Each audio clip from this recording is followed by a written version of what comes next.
మనం దైవాన్ని నమ్ముతాం, కర్మని నమ్ముతాం. అలాగే మానవ ప్రయత్నాన్ని నమ్ముతాం. మరి దైవం ఉన్నాక కర్మ ఏంటి? కర్మ ఫలితాన్ని ఖచ్చితంగా అనుభవించాలన్నప్పుడు దైవం ఎందుకు? మరి కర్మ ఫలితం ఎలాగో అనుభవిస్తాం. మరి మానవ ప్రయత్నం కూడా అవసరమా? ఈ సందేహం ఈ మూడిటిని నమ్ముతాం మనం. ఈ మూడిటి ఫ్లోలో కొట్టుకుంటూ వెళ్తాం. సో, ఇప్పుడున్న ఇప్పుడు నేను మీకు చెప్పిన ఎవరైతే 16 తరాలుగా జ్యోతిష్య శాస్త్రాన్ని నమ్ముకొని కొన్ని లక్షల మందికి వెలుగులు పంచుతున్న జ్యోతి అంటే వెలుగు. ఆ జ్యోతిష్య శాస్త్రాన్ని నమ్ముతూ ఎంతోమందికి వెలుగులు పంచిన కుటుంబం నుంచి వచ్చిన సంకేత్ శర్మ ఇవాళ మన స్టూడియోలో ఉన్నారు. అద్భుతమైన పాండిత్య ప్రకర్ష ఆయనది. చూడ్డానికి నవ యువకుల్లా ఉంటారు. కానీ వేదాంగాల్ని అధ్యయనం చేసిన యువకుడు. మరి ఆయన్ని అడిగి ఈ యొక్క కర్మకి, మానవ ప్రయత్నానికి, దైవానికి ఏంటి లంకే తెలుసుకునే ప్రయత్నం చేద్దాం. గురుగారు నమస్కారం. నమో నమః. నమస్కారం. సో మీ గురించి చాలా విన్నాం గురువుగారు. అంటే కర్మ సిద్ధాంతానికి అనుగుణంగా మీరు జ్యోతిష్యం చెప్తారు.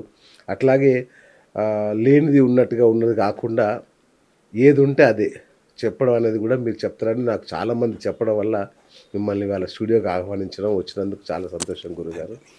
సో గురుగారు, అయితే నా ఫస్ట్ బేసిక్ ప్రశ్న, మామూలుగా దేవుడి బిడ్డలమే మనందరం. దేవుడు పుట్టించారు మనల్ని అందరినీ. దేవుడు అందరినీ సమానంగా చూస్తాడని కూడా చెప్తారు. కానీ ఒకరేమో మర్డర్లు చేస్తాడు, మానభంగాలు చేస్తాడు, 100 కోట్లకు అధిపతి అవుతాడు. మరొకరు నిష్ఠాగరిష్టంగా ఉంటాడు, దేవుణ్ణే పూజించుకుంటాడు, పూరి గుడిసెలో ఉంటాడు. అసలు మరి ఇంత ఇంకొకరు వాడు నేను చూస్తా, అంటే విచిత్రంగా ఉంటుంది. ర్యాక్ పిక్కర్ అంటే భిక్షగాడు కూడా ఉంటాడు, సంపూర్ణ ఆరోగ్యంతో ఉంటాడు. ఇంకొక అతను కోట్ల రూపాయలు ఉంటాయి, నిత్యం హాస్పిటల్లో చుట్టూ తిరుగుతూనే ఉంటాడు. ఇంత వివక్ష దేవుడిదా ఏంటి? అసలు ఎక్కడ ఉంది ఇదంతా? మనం చేసుకున్నటువంటి కర్మలే మనకి ప్రభావం చేస్తుంటాయి. ఓకే. మరి భగవంతుడు ఉన్నాక కర్మ సిద్ధాంతంతో పని ఏంటి? మనం చేసినటువంటి కర్మల్ని భగవంతుడు తొలగించలేడు అనేటువంటి ప్రశ్న మీరు అడిగితే, మనము అవశ్యం అనుభోక్తవ్యం కృతం కర్మ శుభాశుభం అంటుంది శాస్త్రం. ఓకే. మంచి కర్మైనా చెడు కర్మైనా తప్పకుండా అనుభవించాల్సిందే. ఈ శరీరంతో అనుభవించకపోవచ్చు, కానీ ఏదో శరీరంలో ఉన్నప్పుడు ఆ ఫలితాన్ని తప్పకుండా మనం అనుభవించాల్సిందే. జంతువునాం నరజన్మ దుర్లభం అని చెప్తుంటాం. ఓకే. జంతువునాం నరజన్మ దుర్లభం అంటుంటాం. అనేక వేల యోనుల నుంచి ఉద్భవించిన తర్వాత చిట్ట చివర దొరికేటువంటి జన్మ మనుష్య జన్మ అని చెప్తాం. ఓకే. అన్ని జన్మల్లో లేనటువంటిది, అన్ని జీవాల్లో లేనటువంటిది మనిషికి ప్రత్యేకంగా ఉన్నటువంటి బుద్ధి, జ్ఞానం.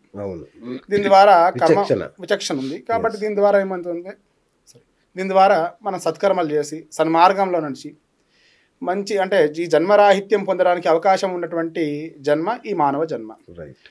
మరి అందరికీ ఒకేలాగా ఉండొచ్చు కదా, బుద్ధి జ్ఞానం ఉన్నప్పుడు అందరూ సద్వినియోగం చేసుకోవచ్చు కదా. మరి దుష్కర్మలు ఎందుకు చేస్తున్నారు, హత్యలు ఎందుకు చేసుకున్నారంటే పూర్వజన్మ వాసనల చేత కొంత ప్రభావితం అవుతుంటారు.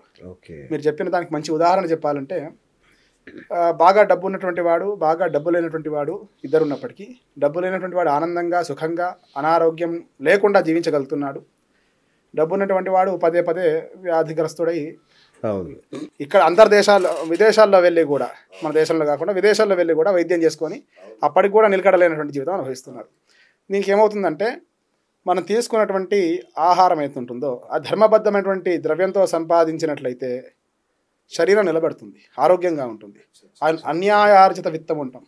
అన్యాయంగా సంపాదించినటువంటి ధనం చేత మనం తింటే ఏదైనా సరే కోటి విద్యలు కూడా కోటి కొరికే అంటాం కదా. శరీరం నిలబడాలి అంటే భోజనం చేయాలి. శరీరమే ఖలు ధర్మ సాధనం ఉంటుంది. ఏ ధర్మం చేయాలన్నా, ఏ కర్మ చేయాలన్నా శరీరం ఆరోగ్యంగా ఉంటేనే ఇవన్నీ సాధ్యపడతాయి. శరీరాన్ని పోషించేది అన్నం. మనము డబ్బు ధర్మబద్ధంగా సంపాదించి స్వీకరించినటువంటి వాడు, అన్నం తిన్నటువంటి వాడి యొక్క జ్ఞానం బాగుంటుంది, బుద్ధి బాగుంటుంది, వాడితో విచక్షణ ఉంటుంది. ఒకరికి మోసం చేసి అంటే ఏదో ఎదిగిపోవాలన్నటువంటి భావనలో ఉండడు. ధర్మబద్ధంగా సంపాదించినటువంటి వాడు ధర్మం ఎల్లవెల్లలా కాపాడుతుంటుంది.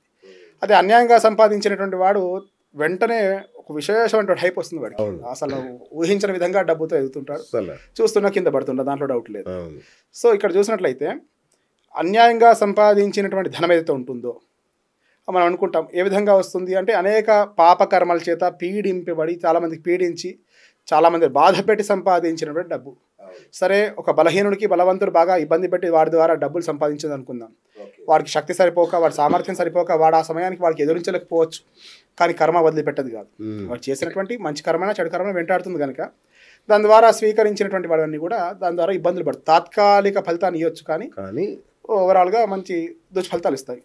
అన్యాయార్జిత విత్తం దశవర్షాన్ని అథవా 12 వర్షాన్ని సమూలం వినశ్యతి అంటుంది శాస్త్రం. 10వ సంవత్సరం దాకా 1 లక్ష రూపాయలు ఈ పూట అన్యాయంగా సంపాదించాలనుకుందాం ఒకడు. 10 సంవత్సరాలు బాగా దాని ద్వారా 10 లక్షలు 10 కోట్లు చేస్తారేమో. ప్రాప్తే 12 వర్షే 12వ సంవత్సరం రాగానే సమూలం వినశ్యతి అంటుంది శాస్త్రం. మీరు చూడండి, అంత పెద్ద కరోనా వచ్చినప్పుడు ఈ ట్రాఫిక్ సిగ్నల్స్ దగ్గర అడుక్కున్నటువంటి వాడికి, భిక్షగాడికి ఎవడు పెద్దగా హాస్పిటలైజ్ కాలేదు. వాడికి ఓ పారాసిటమాల్ వేసుకునే అవసరం కూడా రాలేదు.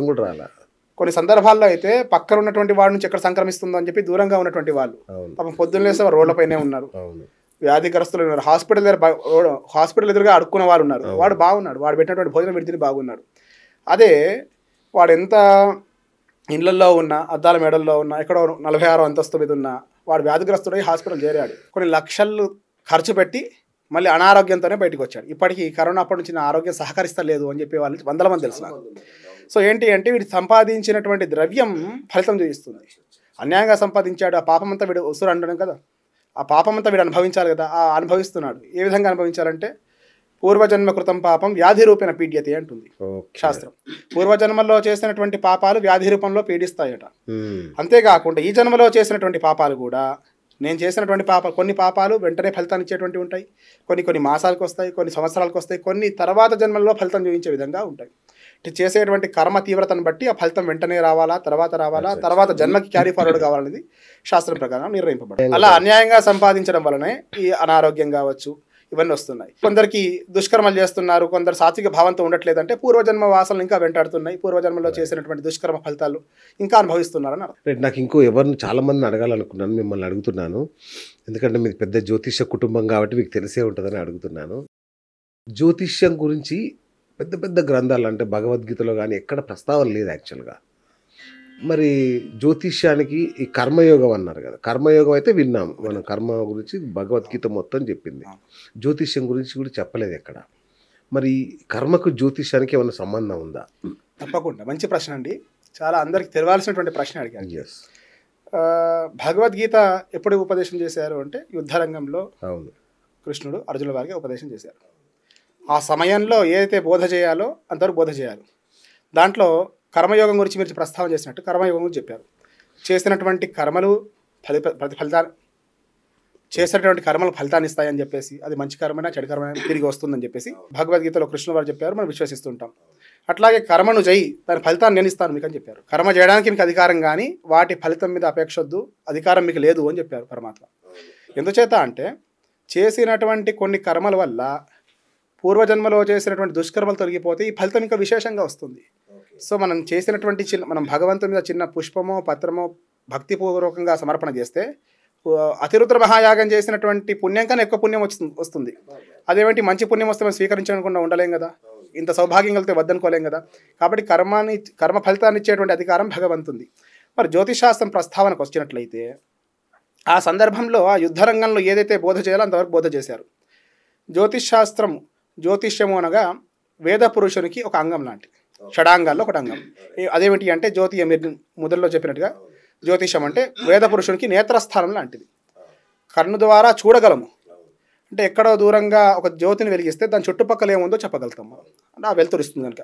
అట్లా వేద పురుషునికి ఆ గ్రహ సంచారాలు, దాని ద్వారా వచ్చేటువంటి ప్రభావాలు ఇవన్నీ కూడా చూసి చెప్పేటువంటి అంగం అండి వేదాంగం. చెప్పు గ్రహాలన్నీ కూడా అంతరిక్షంలో గోచరిస్తూ ఉంటాయి, తిరుగుతూ ఉంటాయి. వాటి యొక్క ప్రభావం సమస్త భూమండలం మీద కాకుండా అంతరిక్షం అంతా కూడా ఉంటుంది. పరస్పర దాని మధ్యలో వచ్చేటువంటి వైబ్రేషన్స్ కావచ్చు అవన్నీ కూడా. ఈ మధ్య ఏమైందంటే జ్యోతిషం కేవలం ఒక ఫలిత శాస్త్రంలాగా మారిపోతుంది. జ్యోతిషం అంటే డేట్ ఆఫ్ బర్త్ టైం చెప్పండి, దాని మీద ఫలితం చెప్పేస్తాను చెప్తుంది. కానీ భూమి మీద జరిగేటువంటి ప్రతి అణువు జరిగేటువంటి మార్పుల మీద అంతరిక్షంలో తిరిగేటువంటి ప్రతి గ్రహం యొక్క ప్రభావం ఉంటుంది. సమస్త భూమండలం మీద కాకుండా అంతరిక్షం అన్నింటిపై ఉంటుంది. ఇప్పుడు గ్రహణాలు సంభవించడం కావచ్చు ఇత్యాది అన్ని విషయాలు కూడా దాని మీద ప్రభావం చేస్తుంటాయి. కానీ దౌర్భాగ్యం ఏమిటంటే ఎటువంటి దుస్థితిలో ఈరోజు ఉన్నామంటే జ్యోతిష్యం అనగానే ఏమిటి అంటే ఫలితం చెప్పడం. అశ్విని నక్షత్రం నుంచి రేవతి నక్షత్రం వరకు, మేషం నుంచి మీనం వరకు లెక్క పెట్టుకోవడం, ఈ ఫలితం 7.5 ఉందని చెప్పడం, కొంచెం దోషం ఉందని చెప్పడం, ఇంతవరకే తప్ప అసలు శాస్త్రం ఏం చెప్తుంది, జ్యోతిష్ శాస్త్రం ద్వారా మనం ఏం తెలుసుకోవచ్చు, దాని ద్వారా ఎటువంటి సందర్భాల్లో జ్యోతిష్ శాస్త్రాన్ని వాడమని చెప్పారు, ఇవన్నీ నిజంగా చెప్పాలంటే పండితుల దగ్గర జ్ఞానం లేదు. కరెక్ట్ చెప్పారు. చెప్పడానికి అందరూ మొహమాట పడతారు, ఇబ్బంది పడుతుంటారు, నేను నిస్సందేహంగా చెప్తున్నాను. కరెక్ట్ చెప్పారు. సర్టిఫికేట్ జ్యోతిష్యులు వచ్చారండి 16 రోజుల్లో జ్యోతిష్యం. మేము చూస్తుంటాం, మా దగ్గర కొన్ని తరాల నుంచి వచ్చేటువంటి కొన్ని కుటుంబాలు ఉన్నాయి. ఫలానా వారు నాకు ఈ మధ్య వచ్చినటువంటి వారు మా నాన్నగారు గతించిన తర్వాత వచ్చారు, మీరు మాకు పరిచయం లేరండి, మేము చదువుకునే రోజులు వచ్చేవాళ్ళం, మా తాతగారు నుంచి మీ దగ్గరికి వస్తుంటాము, మీరు చెప్తే మాకు విశ్వాసం. పెళ్లి ముహూర్తానికి వచ్చేవాళ్ళు.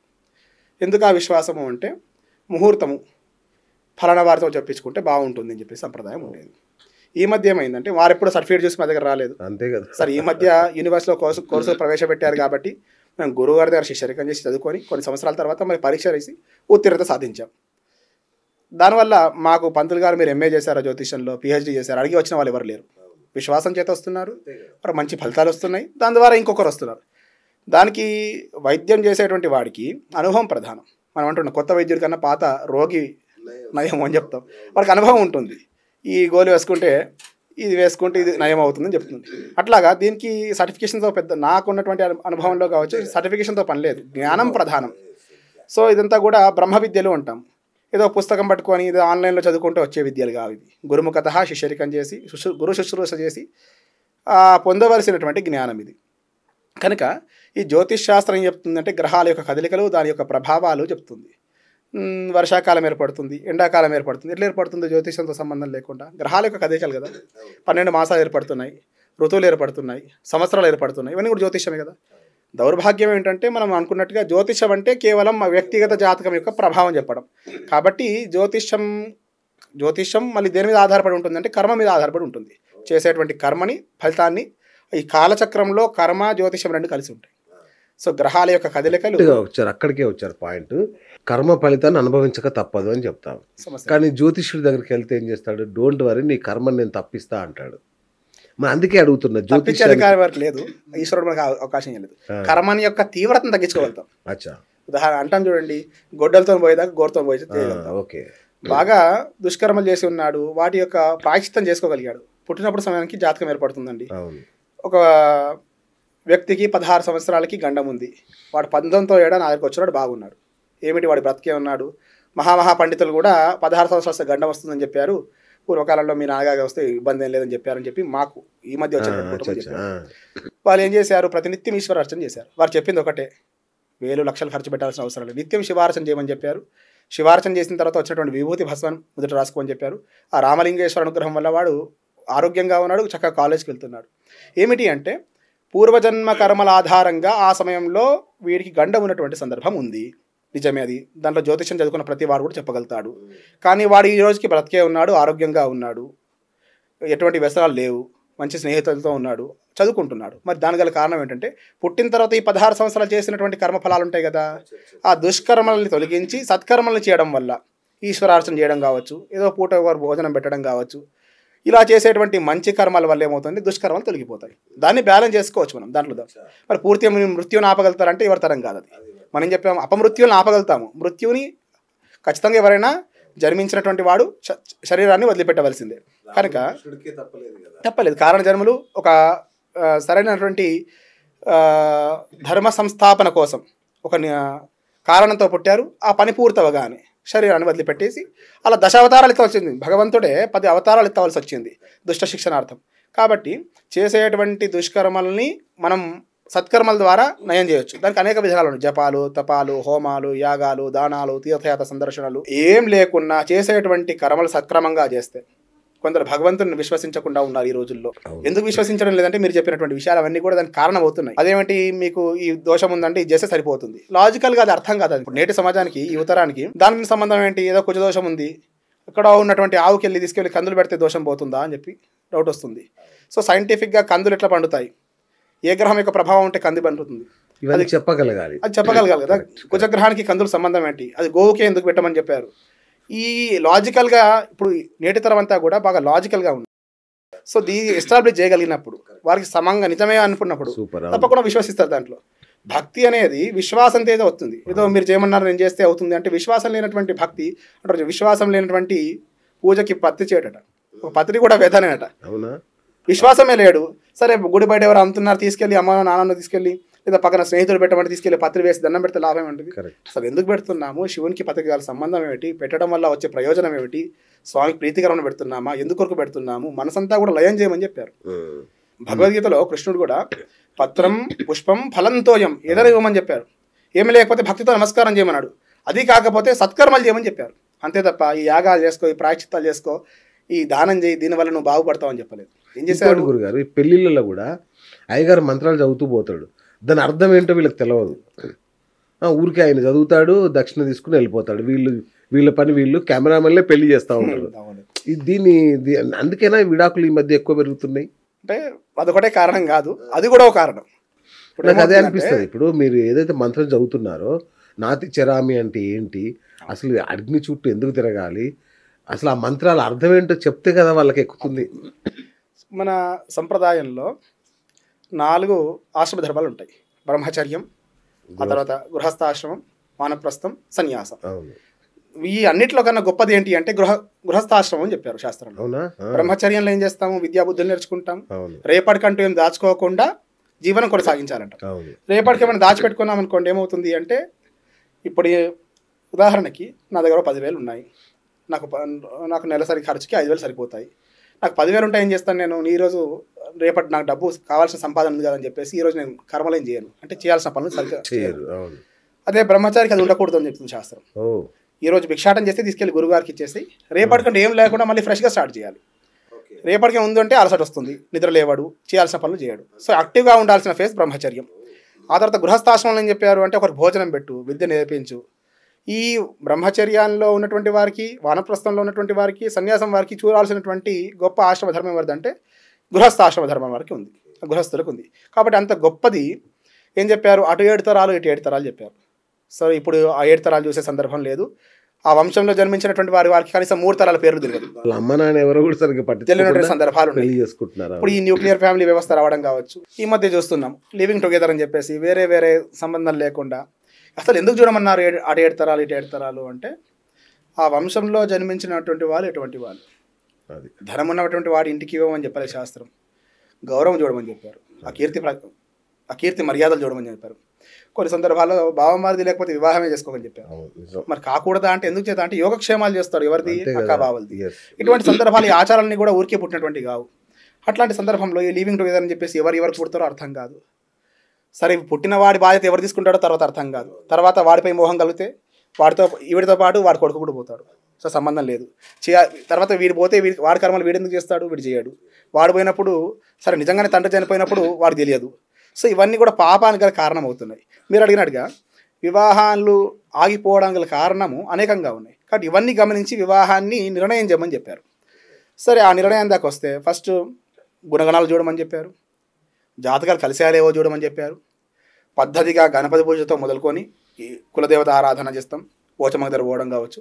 ఇటువంటి అంటే ప్రాంతీయ ఆచారాలు బట్టి ప్రతి ఆచారాన్ని ఫాలో అవుతూ 16 రోజుల పాటు పెళ్లి యొక్క వేడుకలు చెప్పారు.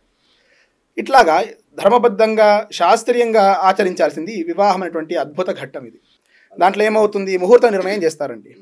ముహూర్త నిర్ణయానికి వస్తే చాలామంది చెప్తుంటాను నేను, మీరు ముహూర్తాన్ని విశ్వసిస్తే నా దగ్గర రండి, లేకపోతే మీ సమయం, మీ డబ్బు వృధా, నా సమయం వృధా. మీరు ఎప్పుడో నెల ముందు కన్సల్టేషన్ తీసుకుని మా దగ్గరికి వస్తారు. ఏదో 2-3 నెలల తర్వాత 6 నెలల తర్వాత మీరు పెళ్లి ముహూర్తం చేయించుకుంటారు.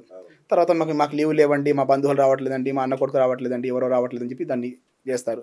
సరే అవన్నీ సక్రమంగా ఉండి పెద్దవాళ్ళు సరిదిద్దిన పెళ్లి ముహూర్తం రాగానే మీరు చెప్పినట్టుగా ఆ ఫోటోగ్రాఫర్ల హడావిడి వల్ల 10 గంటలకు పెళ్ళి ఉంటే 9 గంటలకు స్టార్ట్ అవుతుంది ఫోటోగ్రఫీ, 11 గంటలకు కానీ వదిలిపెట్టారు వాళ్ళు.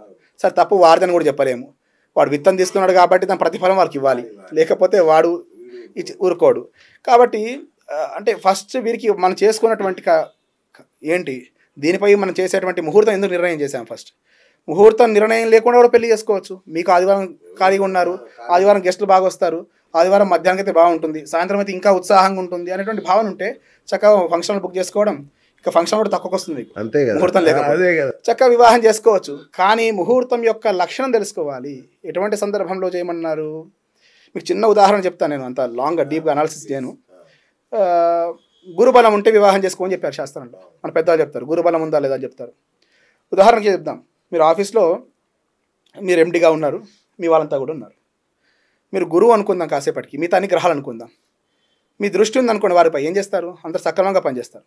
నిజంగా వాడు పని లేదు, ఏం చేస్తారు అంటే రీసెర్చ్ చేస్తుంటాడు, తర్వాత ఏం చేస్తే బాగుంటుంది చూస్తుంటాడు. ఏం లేకపోతే పక్కవాడిని అయితే వాడు ఇబ్బంది పెట్టాడు. నిజంగానే పని లేదు, వాడు చేయాల్సిన కర్మ అయిపోయింది అనుకుందాం, పక్కన వాడు ఇబ్బంది పెట్టాడు. అదే మీరు తలుపులు మూసుకొని చక్కగా లోపల కూర్చొని మీ పనిలో మీరు ఉన్నారు, సరే హెడ్ ఫోన్స్ పెట్టి ఏదో సార్ ఏదో సినిమా చూస్తారని భావనలో వారు కలిగినప్పుడు ఏం చేస్తారంటే చైర్స్ అని దగ్గరికి వస్తాయి, ఏదో మాట్లాడుకుంటారు. అంటే వారు చేయాల్సినటువంటి పని చేయకుండా ఇంకొన్ని కూడా చెడగొడుతుంటారు. సో ఇక్కడ ఏమవుతుందంటే గురువు దృష్టి ఉన్నప్పుడు దుష్టగ్రహాలు కూడా దుష్ట ఫలితాలు ఇవ్వలేవు. నిజంగానే జాతకంలో దోషం ఉంది, కానీ కొన్ని ప్రభావం వల్ల దాన్ని అధిగమించేటువంటి యోగాలు కూడా ఉంటాయి కదా మనకి, గోచారిత్య గ్రహం అనుకూలంగా ఉండడం అటువంటి సందర్భాల్లో. సో అందుకే గురుబలం ఉన్నప్పుడు చేసేటువంటి శుభకార్యాలు నిలుస్తాయి. ఈ మధ్య ఏమవుతుంది, మనం చూసి చూసి చూసి నిమిషాలతో రాస్తారండి పెళ్లి ముహూర్తం, 10 గంటల 43 నిమిషాలు అని రాస్తారు. అదేం కర్మ అని చెప్పేసి ఇప్పుడు లిప్తకాలం 1 నిమిషం పాటు ముహూర్తం రాయాల్సిన సందర్భం ఏంటి, పెళ్లి క్రియ అంతా కూడా 2 గంటలు 3 గంటలు జరిగేటువంటి క్రియలో 1 నిమిషాన్ని గుర్తించి రాస్తుంటాం. అంటే ఎంత విశేషమైతే కొన్ని మాసాల నుంచి చూసి చూసి చూసి తారాబలాలు కలిసాయా చూస్తారు, ఆ సమయంలో గురుబలం ఉందా చూస్తారు, సూర్యబలం శుక్రబలం ఉందా చూస్తారు. ఇవన్నీ చూసి మనమే నిర్ణయం చేసినటువంటి ముహూర్తాన్ని మనమే గౌరవించకపోతే దానివల్ల ఉపయోగం ఏమిటి? విశ్వాసం లేదు. విశ్వాసం మీరు విశ్వసించినా విశ్వసించకున్నా గ్రహాలు వాటి ప్రభావం ఇవ్వకజాలవు. తాళి కట్టడమా, తల మీద జీలకర్ర బెల్లం పెట్టడమా? కొన్ని సాంప్రదాయాల్లో మనం చూసినట్లయితే మహారాష్ట్ర ప్రాంతంలో పోతే జీలకర్ర బెల్లం పెడతారు. వాడు తాళి ఎప్పుడు కడతారంటే అపగింతలో తాళి కడతారు.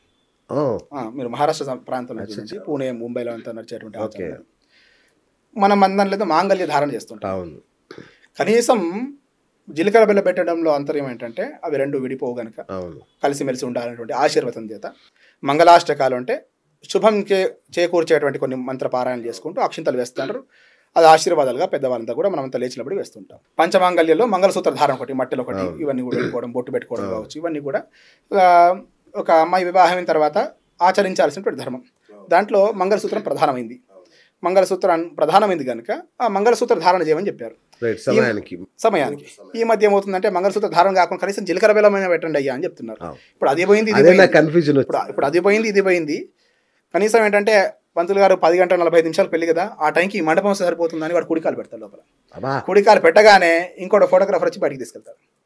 సార్ 2 నిమిషాలు సార్, పంతులు గారు 2 నిమిషాలు అండి. వాడు తప్పు అనలేము, వాడి వృత్తి ధర్మము, తీసుకున్న ద్రవ్యానికి న్యాయం చేయాలి.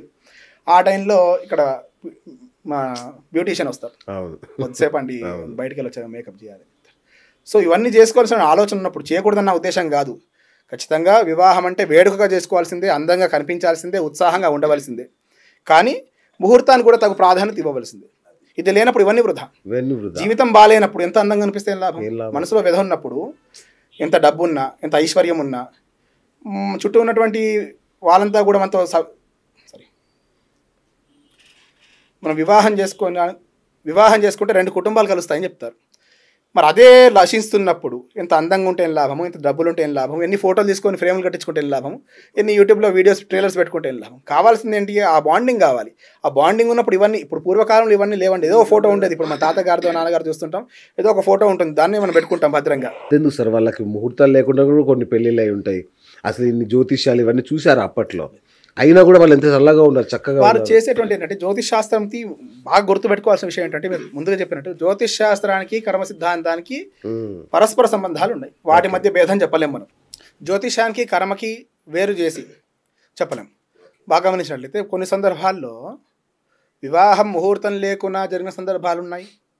అసలు జాతకాలు కొన్ని సందర్భాల్లో చదువుకున్నటువంటి వాళ్ళు ఉండేవాళ్ళు చాలామంది, వాళ్ళు జాతకాలు రాయలేదు. ఏదో పండితుని దగ్గర నా అక్షరం నారాయణ పేరు పెట్టారు అంటే నారాయణ పెట్టారు, నాగమ్మ పేరు పెట్టారు నాగమ్మ పెట్టారు. ఆ పేరు ప్రకారం తారాబలం చూశారు ఆ పండితులు. వారికి ఉన్నటువంటి అనుష్ఠాన బలంతో ఈ ముహూర్తం బాగుంటుందని చెప్పారు. ఆ ముహూర్తాన్ని పెళ్లి చేసుకున్నారు. కొందరు సందర్భం కుదరక అప్పట్లో గాంధర్వ వివాహాలు, రాక్షస వివాహాలు చేసుకునే వాళ్ళు. అవును, అవి కూడా నడిచిపోయినాయి. కానీ ఈ ధర్మబద్ధంగా జరిగేటువంటి వివాహంలో కూడా మీరు చూడండి, 100లో 99 వివాహాలు నిలబడ్డాయి. అవును, కరెక్ట్.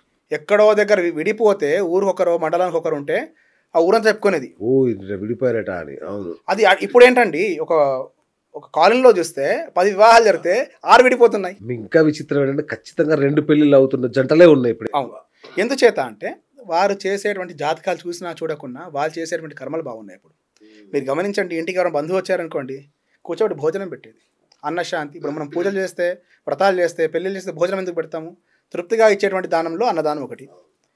దానం చేయమని చెప్పారు. ప్రతి దాంట్లో దానం చేయమని చెప్పారు మన శాస్త్రంలో. మన సనాతన ధర్మంలో గొప్ప విషయం ఏంటంటే దానంతో కూడుకున్నటువంటి సంప్రదాయం మనది. సో అన్నశాంతి కోసం మనం భోజనం పెడుతుంటాం. వ్రతం చేసినా, పూజలు చేసినా, ఏ శుభకార్యం చేసినా భోజనం క్రమను పిలుస్తుంటాం. రెండవది గృహస్థుడు అనేవాడు ఒకరికి భోజనం పెట్టకుండా తినేవాడు కాదు.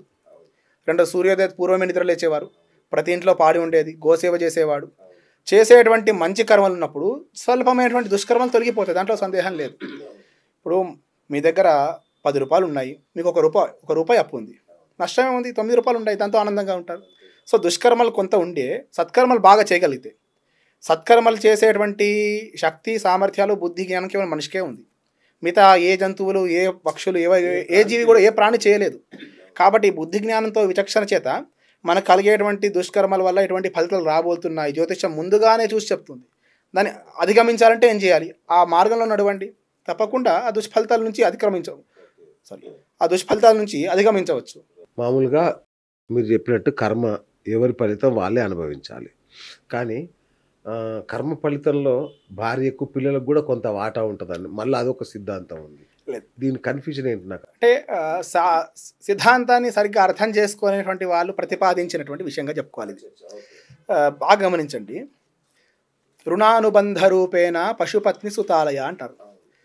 పూర్వజన్మల్లో రుణం ఉన్నటువంటి వాళ్ళే పశు పత్ని సుతాలయ. అంటే మన గర్భంలో జన్మించేటువంటి శిశువులు, పుత్రులు పుత్రికలు కావచ్చు, పశువులు, మన ఇంట్లో పెంచి పోషించేటువంటి పశు పక్షాదులు కూడా రుణం ఉంటేనే మన దగ్గరకు వస్తాయని చెప్పారు.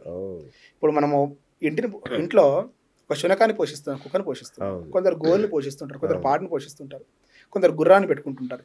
ఇవన్నీ ఎందుకు వస్తున్నాయి మన చింత అంటే పూర్వజన్మల్లో వాటికి మనకు ఉన్నటువంటి సంబంధాలని చెప్తుంది శాస్త్రం. అట్లాగా ఒక ధనవంతుడి ఇంట్లో లేదా ఒక పేదవాడి ఇంట్లో ఒక అబ్బాయి జన్మించాడు, ధనవంతుడి ఇంట్లో జన్మించాడు. వాడు ధనవంతుడి ఇంట్లో జన్మించినటువంటి అబ్బాయి దుష్కర్మలు ఎక్కువ ఉన్నాయనుకోండి, వాడి ధనాంతా పాడు చేస్తాడు.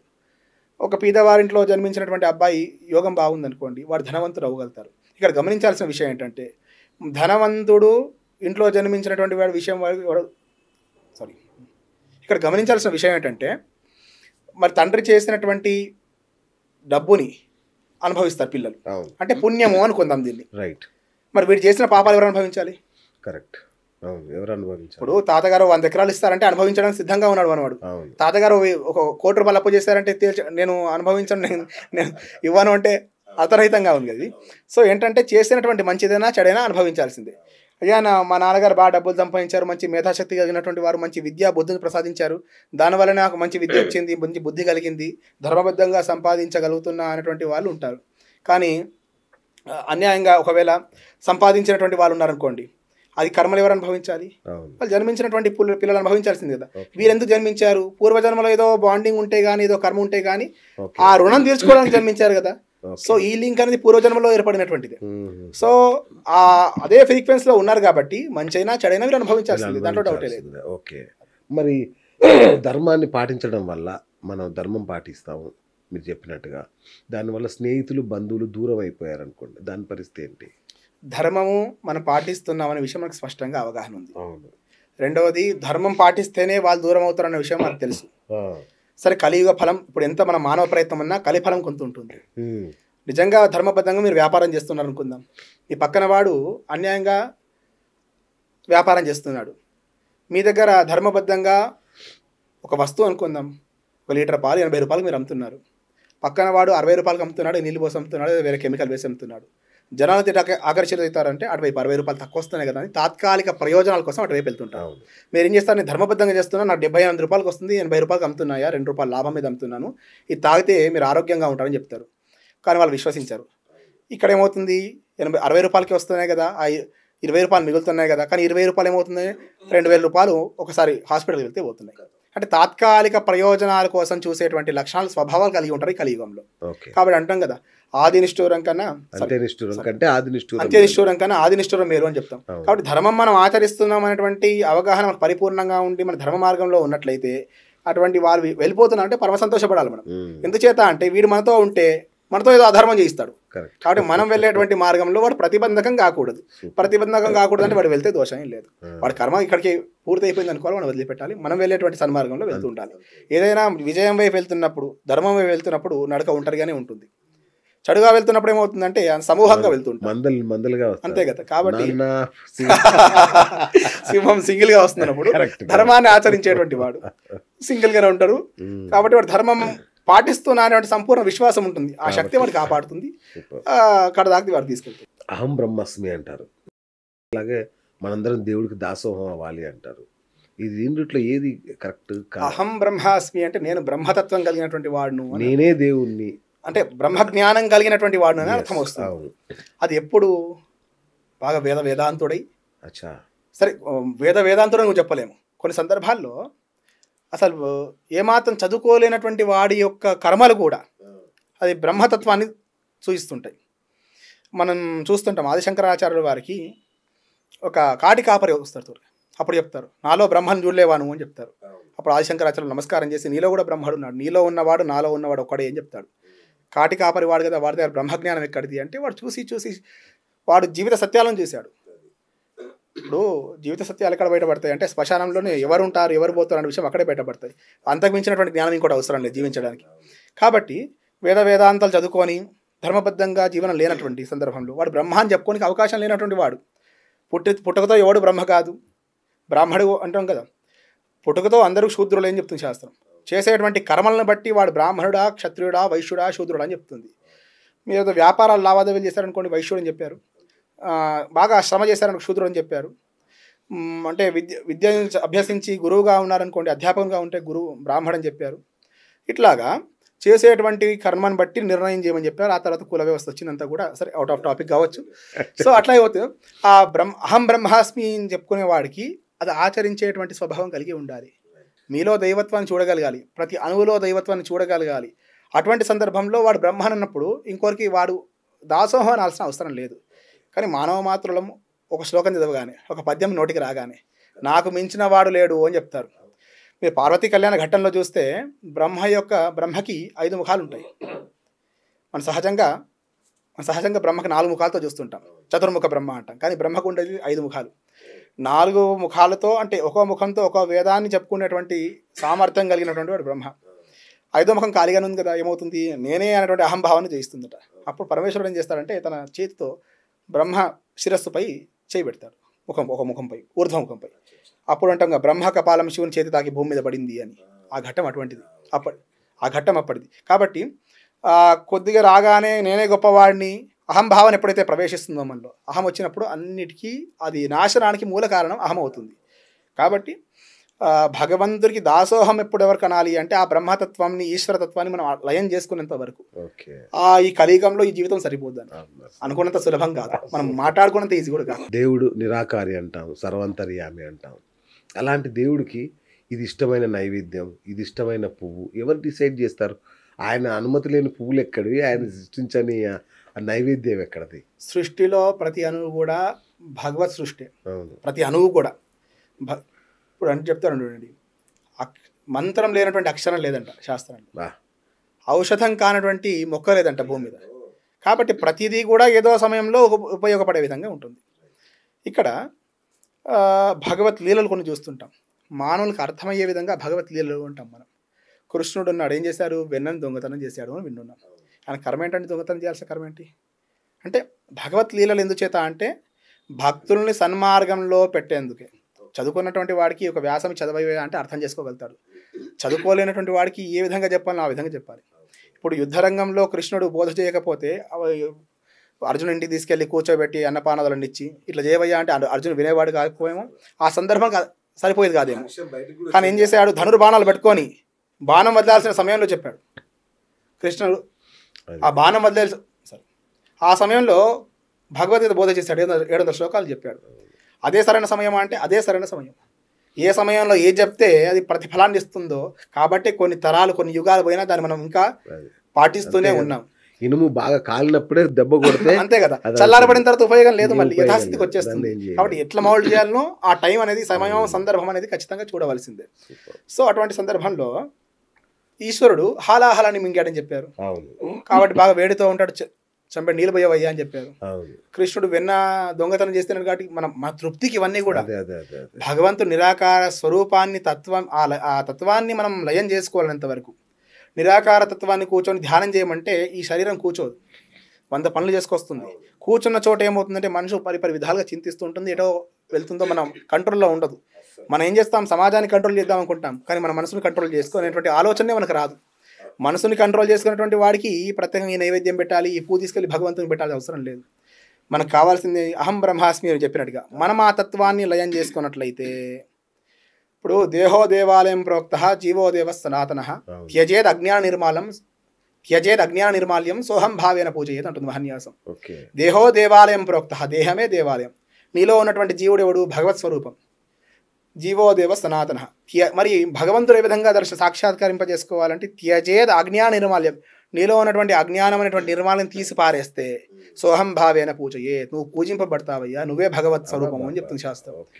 అటువంటి తత్వం నుండి మనం అంటే బేసిక్ స్టేజ్లో దాంట్లో షోడశోపచార పూజలని, పంచోపచార పూజలని, భగవంతుని మీద మనసు లగ్నం కావడానికి ఇవన్నీ కూడా ఒక స్టేజ్ లాంటివి అని చెప్పుకోవచ్చు. అట్లాగే 108 ఈ సంఖ్యకు పౌరాణికంగా కూడా చాలా విశిష్టత ఉందని చెప్తారు. ఇక అప్పటి నుంచి అష్టోత్తర నామాలు, అక్కడి నుంచి 108 అంబులెన్స్ మీద 108 సంఖ్య దాకా కూడా ఏంటి దానికి ఉన్న ప్రత్యేకత ఈ 108కి? మనం జ్యోతిష్ శాస్త్రంలో మనం చెప్పుకున్నటువంటి గ్రహాలు 9, రాశులు 12, 12 × 9 108. సరే, ఇంకా డీప్కి వెళ్తే నక్షత్రాలు 27, 27 ప్రతి నక్షత్రానికి 4 పాదాలు ఉంటాయి. 27 × 4 108. ఇలా ప్రతి సంఖ్యను అన్వయం చేసుకున్న వచ్చేటువంటి పూర్ణ సంఖ్య 108. సరే, రక్షించేది అని చెప్పేసి మన వాళ్ళు విశ్వసించారు కాబట్టి అంబులెన్స్ కూడా 108 పెట్టారు, నాకు తెలియదు. కానీ అష్టోత్తరం ఉంటుంది. అష్టోత్తర నామాలు 101 నామాలు చెప్పుకోవచ్చు కదా. అష్టోత్తరం ఎందుకంటే ఈ చక్రానికి, సృష్టి చక్రానికి ప్రతి అణువుకి లింక్ చేసినట్టు ఉంటుంది. 27 నక్షత్రాలకు మించి సరే చాలా నక్షత్రాలు ఉన్నాయి, లక్షల కోట్ల నక్షత్రాలు ఉన్నాయి. కానీ దాంట్లో ప్రత్యేకంగా భూమి మీద ఫలితాన్ని ఇచ్చేటువంటివి, ప్రత్యేకంగా ఫలితాన్ని ఇచ్చేటువంటి 27 నక్షత్రాలకు గుర్తించారు. సరే, ఈ మధ్య ఏమవుతుందంటే కొన్ని గ్రహాలు కొత్తగా గుర్తిస్తున్నారు, మళ్ళీ కాదని చెప్తున్నారు. వాళ్ళకే సరైనటువంటి అవగాహన లేదు నేటికి. ప్లూటో ఈ మధ్య వచ్చిందండి, 2008లో వచ్చింది, 2016 కల్లా గ్రహం కాకుండా పోయిందంట. సో గ్రహాలు అనేటువంటివి ప్రత్యక్షంగా సౌరమండలంలో లేదంటున్నారు ఇప్పుడు. సో మరి అప్పుడు ఏమైందా బుద్ధి? అది అప్పుడు కూడా వీరే కదా, శాస్త్రజ్ఞులే కదా. పౌరాణికంగా ఇప్పుడు టెలిస్కోప్ వచ్చిన తర్వాత ఓటు కనిపిస్తూ ఫలితం చెప్పడం, ఇవన్నీ లేని రోజుల్లో కదండి గ్రహణాలు లెక్క పెట్టి చెప్పిన వాళ్ళు. అద్భుతం అసలు. సో అటువంటి సందర్భంలో కేవలం దివ్య దృష్టి చేత, అనుష్ఠాన బలం చేత, పక్క రూమ్లో ఏముంది ఏం జరుగుతుందో చెప్పలేనటువంటి స్థితిలో ఈరోజు మనం ఉన్న సీసీ కెమెరాలు పెట్టి చూస్తున్నాం.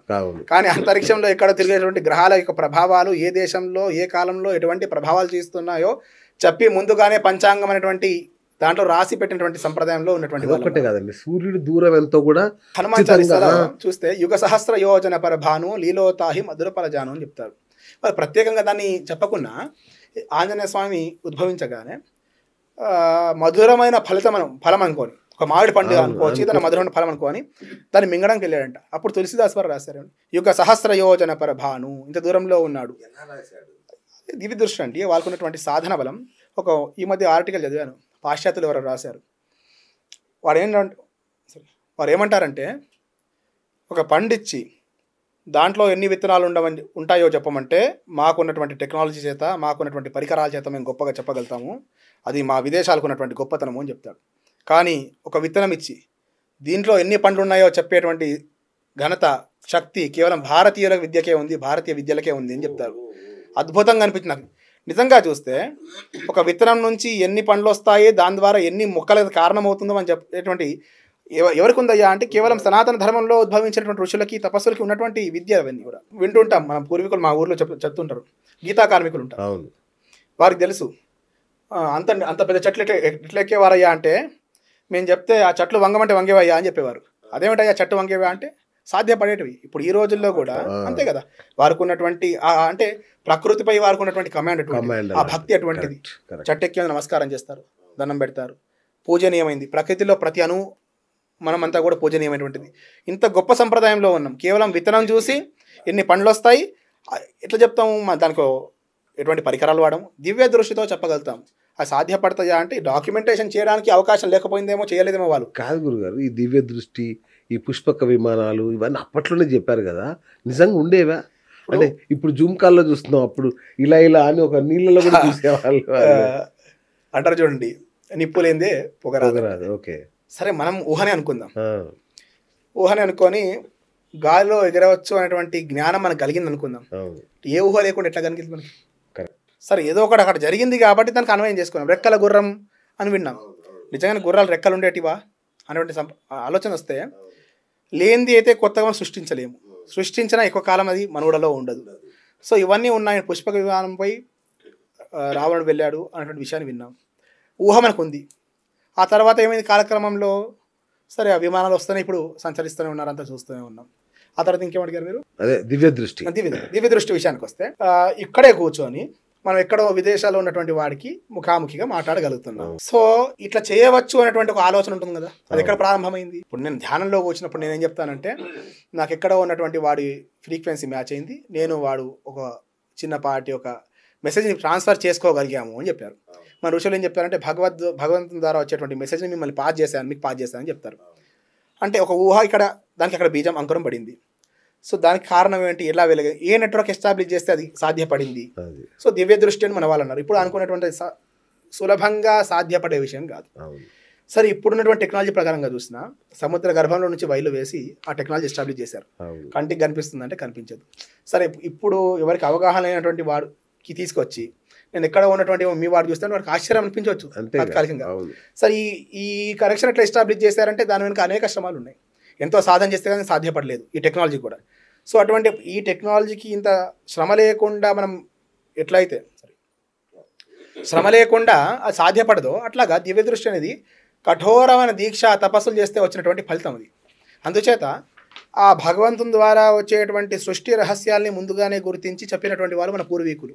దైవం ఉనికి గురించి దాన్ని చాలా అద్భుతంగా చెప్పారు. Thank you so much. నిజంగా బాగా నచ్చింది నాకు. రైట్, ఇప్పుడు జ్యోతిష్యం అంటే మానవ సంబంధాలు, వీటికి సంబంధించి కొన్ని అడుగుతాను మిమ్మల్ని. రైట్, ఫస్ట్ అడగాల్సిందంటే బ్యాడ్ టైం. ప్రతి ఒక్కరికి ఇదో సమస్య, బ్యాడ్ టైం స్టార్ట్ అయింది అంటారు. ఏంటి అసలు ఆ బ్యాడ్ టైం అంటే? బ్యాడ్ టైం అంటే వారి వారి భావనలో చెప్తాను, వారికి ఏదో ప్రతికూలం జరిగితే బ్యాడ్ టైం. అవును, అది ఏదైనా కావచ్చు. బాగా లోతుగా కరెక్ట్ ఆలోచన చేస్తే నాకు ఇది అవసరము, నేను పొందలేకపోయాను, నాకు బ్యాడ్ టైం అనుకుంటాను. ఆ ధర్మమా కాదా పక్కన పెట్టండి. ఇప్పుడు ఐఫోన్ 17 మార్కెట్లోకి వచ్చింది, నేను కొందాం అనుకున్నాను, బిడ్డింగ్ వేసాను అనుకున్నాను. లేదా ఫస్ట్ ఒక 10 స్టాక్ ఉన్న ఒక షాప్కి వెళ్ళాను, నేను 11 వాడయ్యాను, నాకు రాలేదు, నాకు బ్యాడ్ టైం నడుస్తుంది అనుకుంటాను. ధర్మానికి బ్యాడ్ టైంకి చాలా తేడా ఉంటుంది. మనకి కామ్యం తీరకపోతే బ్యాడ్ టైం అనుకో, అది కామ్యం తీరింది అనుకుందాం. సరే 2 లక్షలు రావాల్సిన ఫోన్ 3 లక్షలు పెట్టి కొనుక్కోను అనుకోండి, నాకు గుడ్ టైం నడుస్తుంది కాబట్టి 10 రూపాయలు ఎక్కువ పెట్టిన కొనుక్కోగలిగా అని చెప్పి చొక్కా కలిసి. అంటే బ్యాడ్ టైం అంటే అర్థం చేసుకునేటువంటి విధానంలో మార్పు రావాలి అంటాను నేను. బ్యాడ్ టైం అంటే ఏంటంటే కొన్ని సందర్భాల్లో చెప్పాలంటే, ఇంకా లోతుగా ఈ శాస్త్రపరమైనటువంటి విషయం చెప్పాలంటే, మనం చేసినటువంటి దుష్కర్మలు ఫలితాన్ని ఇచ్చేటువంటి సమయం. దుష్కర్మలు చేశాను అంటారు చూడండి, నవ్వుకుంటూ చేసేటువంటి పనికి ఏడ్చుకుంటూ అనుభవిస్తాం. సో మనం శరీరంగా బలంగా ఉన్నాం, ఆర్థికంగా ఉన్నాం, అన్ని బాగున్నప్పుడు చేసినటువంటి కొన్ని దుష్కర్మలు ఉంటాయి. శరీరం బలహీనప్పుడు మనం ప్రతిఫలాన్ని చేస్తూ ఉంటాయి. అది సరిగా చెప్పాలంటే బ్యాడ్ టైం అని చెప్పవచ్చు. మనం చేసినటువంటి దుష్కర్మల్ని దుష్ఫలితాన్ని అనుభవించేటువంటి సమయం అని చెప్పుకోవచ్చు. కానీ ఇంకా తత్వపరంగా చెప్పాలంటే ఒక రకంగా ఆ కర్మను తొలగించుకుంటున్నాం కాబట్టి అది కూడా మంచి సమయం అని చెప్పుకోవాలి. బ్యాడ్ టైం అనే విషయమే లేదు ఇక్కడ, మనం అనుకోవడంలో బ్యాడ్ ఉంది. చాలా మంది జాతకాలు చెప్తుంటారు కదా, మీలాంటి వాళ్ళు చెప్పినప్పుడు మీకు పిల్లల యోగం లేదు అంటారు, జాతకంలో మీకైతే పిల్లల యోగం లేదంటారు. ఇక నిజంగా పిల్లలు పుట్టరాగే వాళ్ళకి మనము సంతానం ఏ విధంగా కలుగుతుందని శాస్త్రం ఏం చెప్తారంటే, రుణం ఉంటేనే, మనం ఇంతకుముందు చెప్పుకున్నాం, రుణం ఉంటేనే వాళ్ళ గర్భంలో మనం జన్మిస్తాము. రుణం ఉంటేనే వారి గర్భంలో మనం జన్మిస్తాము. ఆ రుణం తీర్చుకునేంత వరకు ఆ శరీరంతో ఉంటాము, ఆ సంబంధం కలిగి ఉంటాము, ఆ బాండింగ్ అని చెప్తుంటాము. జాతకంలో సంతానం కలగకపోవడం గల కారణాలు ఏమిటి చూడాలి ఫస్ట్. నిజంగా సంతాన యోగం లేదా? పూర్వకాలంలో 1000లో 1 2 ఉండేవారు, వారు సంతానం కలగకపోయేది, ఏ ప్రయత్నం చేసినా కలగకపోయేది. రుణం ఉండకపోయేది. ఒక రకంగా చెప్పాలంటే తత్వం తెలిసిన వాళ్ళని చెప్తారంటే జన్మరాహిత్యమయ్యా, ఎవరితో రుణం లేదు కాబట్టి నువ్వు మోక్ష సాధనకి అవకాశం ఉందని చెప్తారు. కానీ ఈ కలియుగంలో ఇవి ఇప్పుడు ఒక రకంగా చూసేటువంటి సందర్భం వచ్చింది. కాబట్టి ఖచ్చితంగా సంతానవంతులు ఉండాలి, వంశాభివృద్ధి కావాలంటే ప్రతి ఒక్కరు కోరుకునేటువంటి సహజంగా ఉంటుంది. అసలు జాతకంలో ఈ మధ్య గమనించినటువంటి విషయాలు ఏంటంటే, చాలా మటుకి జాతకంలో సంతాన యోగాలు ఉంటున్నాయి కానీ సమయంకి రావట్లేదు. జాతకంలో యోగాలు సరే ఇప్పటికి కూడా అదే ఉంటుంది, 1000 మందికి ఒకరికో పూర్తి యోగం లేకుండా ఉంటారేమో. అది ఇరువురు జాతకంలో ఉండాలి దంపతులకి. వీరికి వంశాభివృద్ధి లేనటువంటి వాడే ఉండాలి, అటువంటి కర్మలు ఉన్నటువంటి వాడే ధర్మపత్నిగా వీడికి రావాలి. సో అవి రెండు మ్యాచ్ అయినప్పుడు పూర్తిగా సంతానం రాదేమో, సంతానం కలగదేమో అని చెప్పుకోవచ్చు. కానీ ఈ మధ్య చూస్తున్నటువంటి విషయాలు ఏమిటంటే, సంతాన యోగాలు ఉంటున్నాయి కానీ సరైన సమయంలో సంతానం కలగట్లేదు ఒకటి, రెండోది కలిగినా నిలవట్లేదు ఒకటి, గర్భంలో పడిన 2-3 మాసాలకి ఏదో కారణం చేత అవ్వడం కావచ్చు. ఇటువంటివన్నీ జరిగేటివి ఎక్కువ జాతకాల్లో పరిశీలన చేస్తున్నాము. పాపగ్రహ ప్రభావం పెరిగినప్పుడు జాతకంలో పంచమ భావం బట్టి సౌభాగ్యము, పుత్రము, జాతకంలో పంచమ భావం బట్టి సంతానాన్ని మనం నిర్ణయిస్తాం. ఆ పంచమ భావాధిపతి బలంగా ఉన్నాడు, దానికి అధిపతి ఎవరు? బృహస్పతి, గురువు అని చెప్పాం. గురువు ఉంటే శుభకార్యాలు చేయించగలుగుతాడు, వంశాభివృద్ధి కలుగజేయగలుగుతారు. సో అటువంటి సందర్భంలో ఒకవేళ జాతకంలో పంచమ భావం ఇరువురికి బలహీనపడి, ఒకవేళ లాభస్థానం బలంగా లేకపోతే, ద్వితీయ స్థానం బలంగా లేకపోతే, కొన్ని కాంబినేషన్ చూసినప్పుడు సంతానంతో వీరు బాండింగ్ లేకపోతే సంతాన యోగాలు ఉండకపోవచ్చు. కానీ ఒకవేళ ఇటువంటి సందర్భాల్లో వితండవాడం అవుతుంటారు, సంతానం కలగకపోతే తీసుకొచ్చి పెంచుకుంటే మా సంతానమే కదా అంటే, నిజంగానే అనుభవించి యోగం లేనప్పుడు ఏమవుతుందంటే తాత్కాలిక వాడికి నీకు ఏదో రుణం ఉండొచ్చు. ఆ రుణం చేత 6 సంవత్సరాలు 10 సంవత్సరాలతో ఉండొచ్చు. ఆ తర్వాత చదువుకొని విదేశాలకు వాడిపోతాడు. నీ కర్మల్ని ఇక్కడ అధోగతి. ఎందుకు చేత అంటే తల్లిదండ్రులకు ఎప్పుడు ఉండమంటున్నారంటే, కర్మలు చేసే సమయం కనీసం నువ్వు సేవ చేస్తూ ఉండవయ్యా అని చెప్తారు శాస్త్రంలో. కానీ ఈ కాలక్రమంలో ఏమవుతుంది, సంతానం ఉన్నటువంటి వాడు కూడా ఏ సమయంలో తల్లికి తండ్రికి వీళ్ళు అవసరమో, కొడుకు కోడలు అవసరమో ఆ సమయంలో ఎక్కడో విదేశాల్లో ఉంటున్నారు. దానివల్ల సంతానం పొంది లాభం ఏమిటి అని శాస్త్రం తెలిసినటువంటి వాళ్ళు చెప్తారు. కాబట్టి ఒకవేళ జాతకంలో సంతాన యోగాలు లేకపోతే అనేక ప్రాయశ్చిత్తాల ద్వారా ఎందుకు ఆలస్యం అవుతుంది, దానికి గల కారణం ఏమిటి, ఎటువంటి పరిహారాలు చేస్తే ఎటువంటి దుష్కర్మల్ని అంటే ఉన్నటువంటి దుష్కర్మల్ని ఎటువంటి సత్కర్మల వల్ల బ్యాలెన్స్ చేయగలుగుతాము. ఆ జపం ద్వారా కావచ్చు, దానం ద్వారా కావచ్చు, మనం ఉండేటువంటి లైఫ్ స్టైల్ని మార్చుకునే విధానం కావచ్చు, ఇవన్నీ చేసినప్పుడు పూజలు, జపాలు, హోమాలు ఇవన్నీ ఒక పద్ధతి ప్రకారంగా శాస్త్రీయంగా చేసినట్లయితే యోగాలు తప్పకుండా లభిస్తాయి. ఫస్ట్ గమనించాల్సిన విషయం అంటే యోగం ఉందా లేదా, లేకపోతే లేకపోనికి గల కారణాలు ఏంటి, ఒకవేళ ఉంటే ఎప్పుడు వస్తాయి, ఆలస్యం గల కారణమే లోతుగా పరిశీలన చేసినప్పుడు ఒక అవగాహనకు వచ్చి మనం చెప్పగలుగుతాం. పశుపక్షాదులకు కూడా కర్మఫలం ఉంటుందా? వాటి జీవితాలను ఏ గ్రహాలు నిర్దేశిస్తాయి? మనం అనుకున్నాము అనేక జన్మలు పొందిన తర్వాత జీవుడు మనిషి జన్మ పొందుతాడు అనుకున్నాము. అట్లాగా మనిషి కొన్ని మనం చూస్తుంటాం, కొన్ని శరీరంతో ఉన్నటువంటి సమయంలో కొన్ని కర్మను అనుభవించగలుగుతాం. కుంభీపాకం లాంటివి అనేక దోష అటువంటి శిక్షలు మనం గరుడ పురాణంలో విన్నాం. నేను చిన్న ఉదాహరణ చెప్తాను. లౌకికంగా మీరు నేను ఇద్దరిలో ఒక ఆత్మ ఉంది. ఆత్మ వదిలిపెడితే తర్వాత ఏ జీవంలో వస్తుందో చెప్పలేము. ఇప్పుడు మానవ శరీరంతో మీరున్నారు, నేనున్నాను. అది రేపు కుక్కకే రావచ్చు, ఒక పక్షికే రావచ్చు, చిన్నటువంటి ఒక పురుగుకే రావచ్చు. ఆత్మ అన్నిట్లో ఆత్మ ఉంటుంది. అన్నిట్లో జీవం ఉన్నసేపు ఆ చైతన్యం కలిగి ఉంటారు. మనం ఎక్కడ అగ్ని వేయగానే సరే, ఒక ఇంట్లో వంట చేస్తున్నాము, నూనె సలసలగా ఆగుతుంది, ఓ చిన్న పురుగు వచ్చి దాంట్లో పడుతుంది. బాగా గమనించండి, అర్థం చేసుకోండి. ఆ శరీరానికి ఆ తీవ్రత ఎక్కువ, చనిపోతుంది. వేడి వేడి కాఫీ పెట్టారు, ఇక తాగడానికి వస్తుంది, ఇక దాంట్లో పడి చనిపోతుంది. అదే మనం మీద పోసుకుంటే మనకు నష్టం లేదు. అంటే ఈ శరీరానికి ఆ శక్తి తట్టుకోగలుగుతుంది.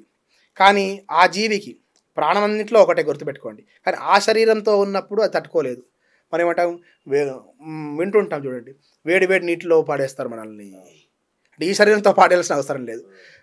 సలసల మరిగేటువంటి నూనెల్లో కాలుస్తారు మనల్ని. ఇప్పుడు ఈ జీవి చూడండి, ఒక ప్రాణి పురుగుగా వచ్చి దాంట్లో పడింది, దాంట్లో పడి చనిపోయింది కదా. అంటే ఆత్మకి ఎంత వేదన కావాలనో కలిగింది.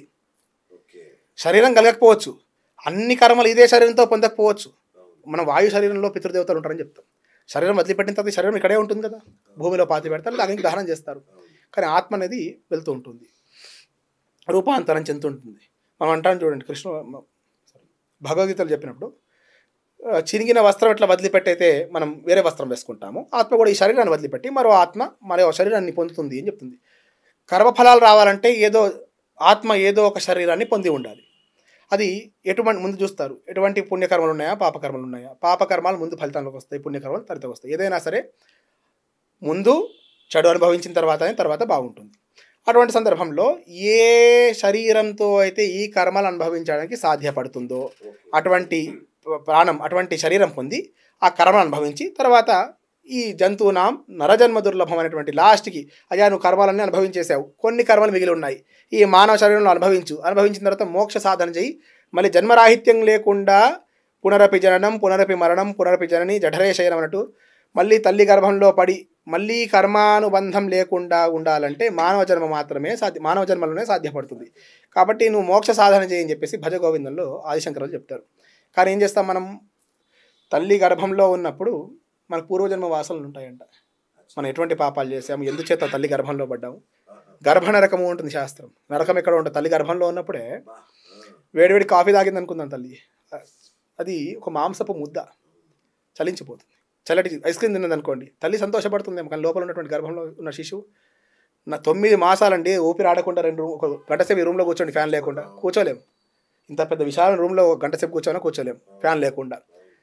అటు తల్లి శ్వాసనే మన శ్వాసగా ఉండి 9 మాసాలు తల్లి గర్భంలో ఉన్నటువంటి వాళ్ళం మనం అందరం కూడా ఎంత ఇబ్బంది పడి ఉంటుంటాం అనుకుంటామట. మళ్ళీ పునరపి జననం, మళ్ళీ పుట్టవలసిన సందర్భం లేకుండా ఏం వాటిని దుష్కర్మలు చేశాను, అన్ని దుష్కర్మల్ని ప్రాయశ్చిత్తం చేసుకొని మళ్ళీ పుట్టవలసిన అవసరం లేనటువంటి స్థితి నేను పొందుతాను, నాకు ఇటువంటి అవకాశం లభించింది, పరమేశ్వర సంతోషం అని చెప్పి నమస్కారం చేసుకొని పుట్టగానే ఆ పేగు తెంచగానే మళ్ళీ పూర్వజన్మ వాసనలన్నీ పోతాయంట. మళ్ళీ ఏం చేస్తారు, మళ్ళీ ఎందుకు వచ్చాము, ఏం చేద్దాము, నాకు ఈ కామ్యం తీరాలంటే ఇవన్నీ చేయాలి, ఈ కామ్యం తీరాలంటే ఎటువంటి అన్యాయాలు చేయాలి, అధర్మమైన పర్వాలేదు, నా కామ్యం తీరిందే ప్రధానం అనేటువంటి దుర్బుద్ధి కలిగి మళ్ళీ అంటే కలి ఫలం కాస్తూ ఉంటుంది కదా. మనం ఉండేటువంటి ప్రదేశం యొక్క ప్రభావం, అదేవిధంగా యుగం యొక్క ధర్మం, ఇవన్నీ కూడా మనం పాటించాల్సింది. దీనికి అతిక్రమించి పోలేము కాబట్టి ఆ కలి ఫలం చేత కొన్ని దుష్కరాలు అనుభవిస్తూ ఉంటాము. మళ్ళీ ఈ జననమా చక్రాల్లో తిరుగుతూ ఉంటుంటాం మనం.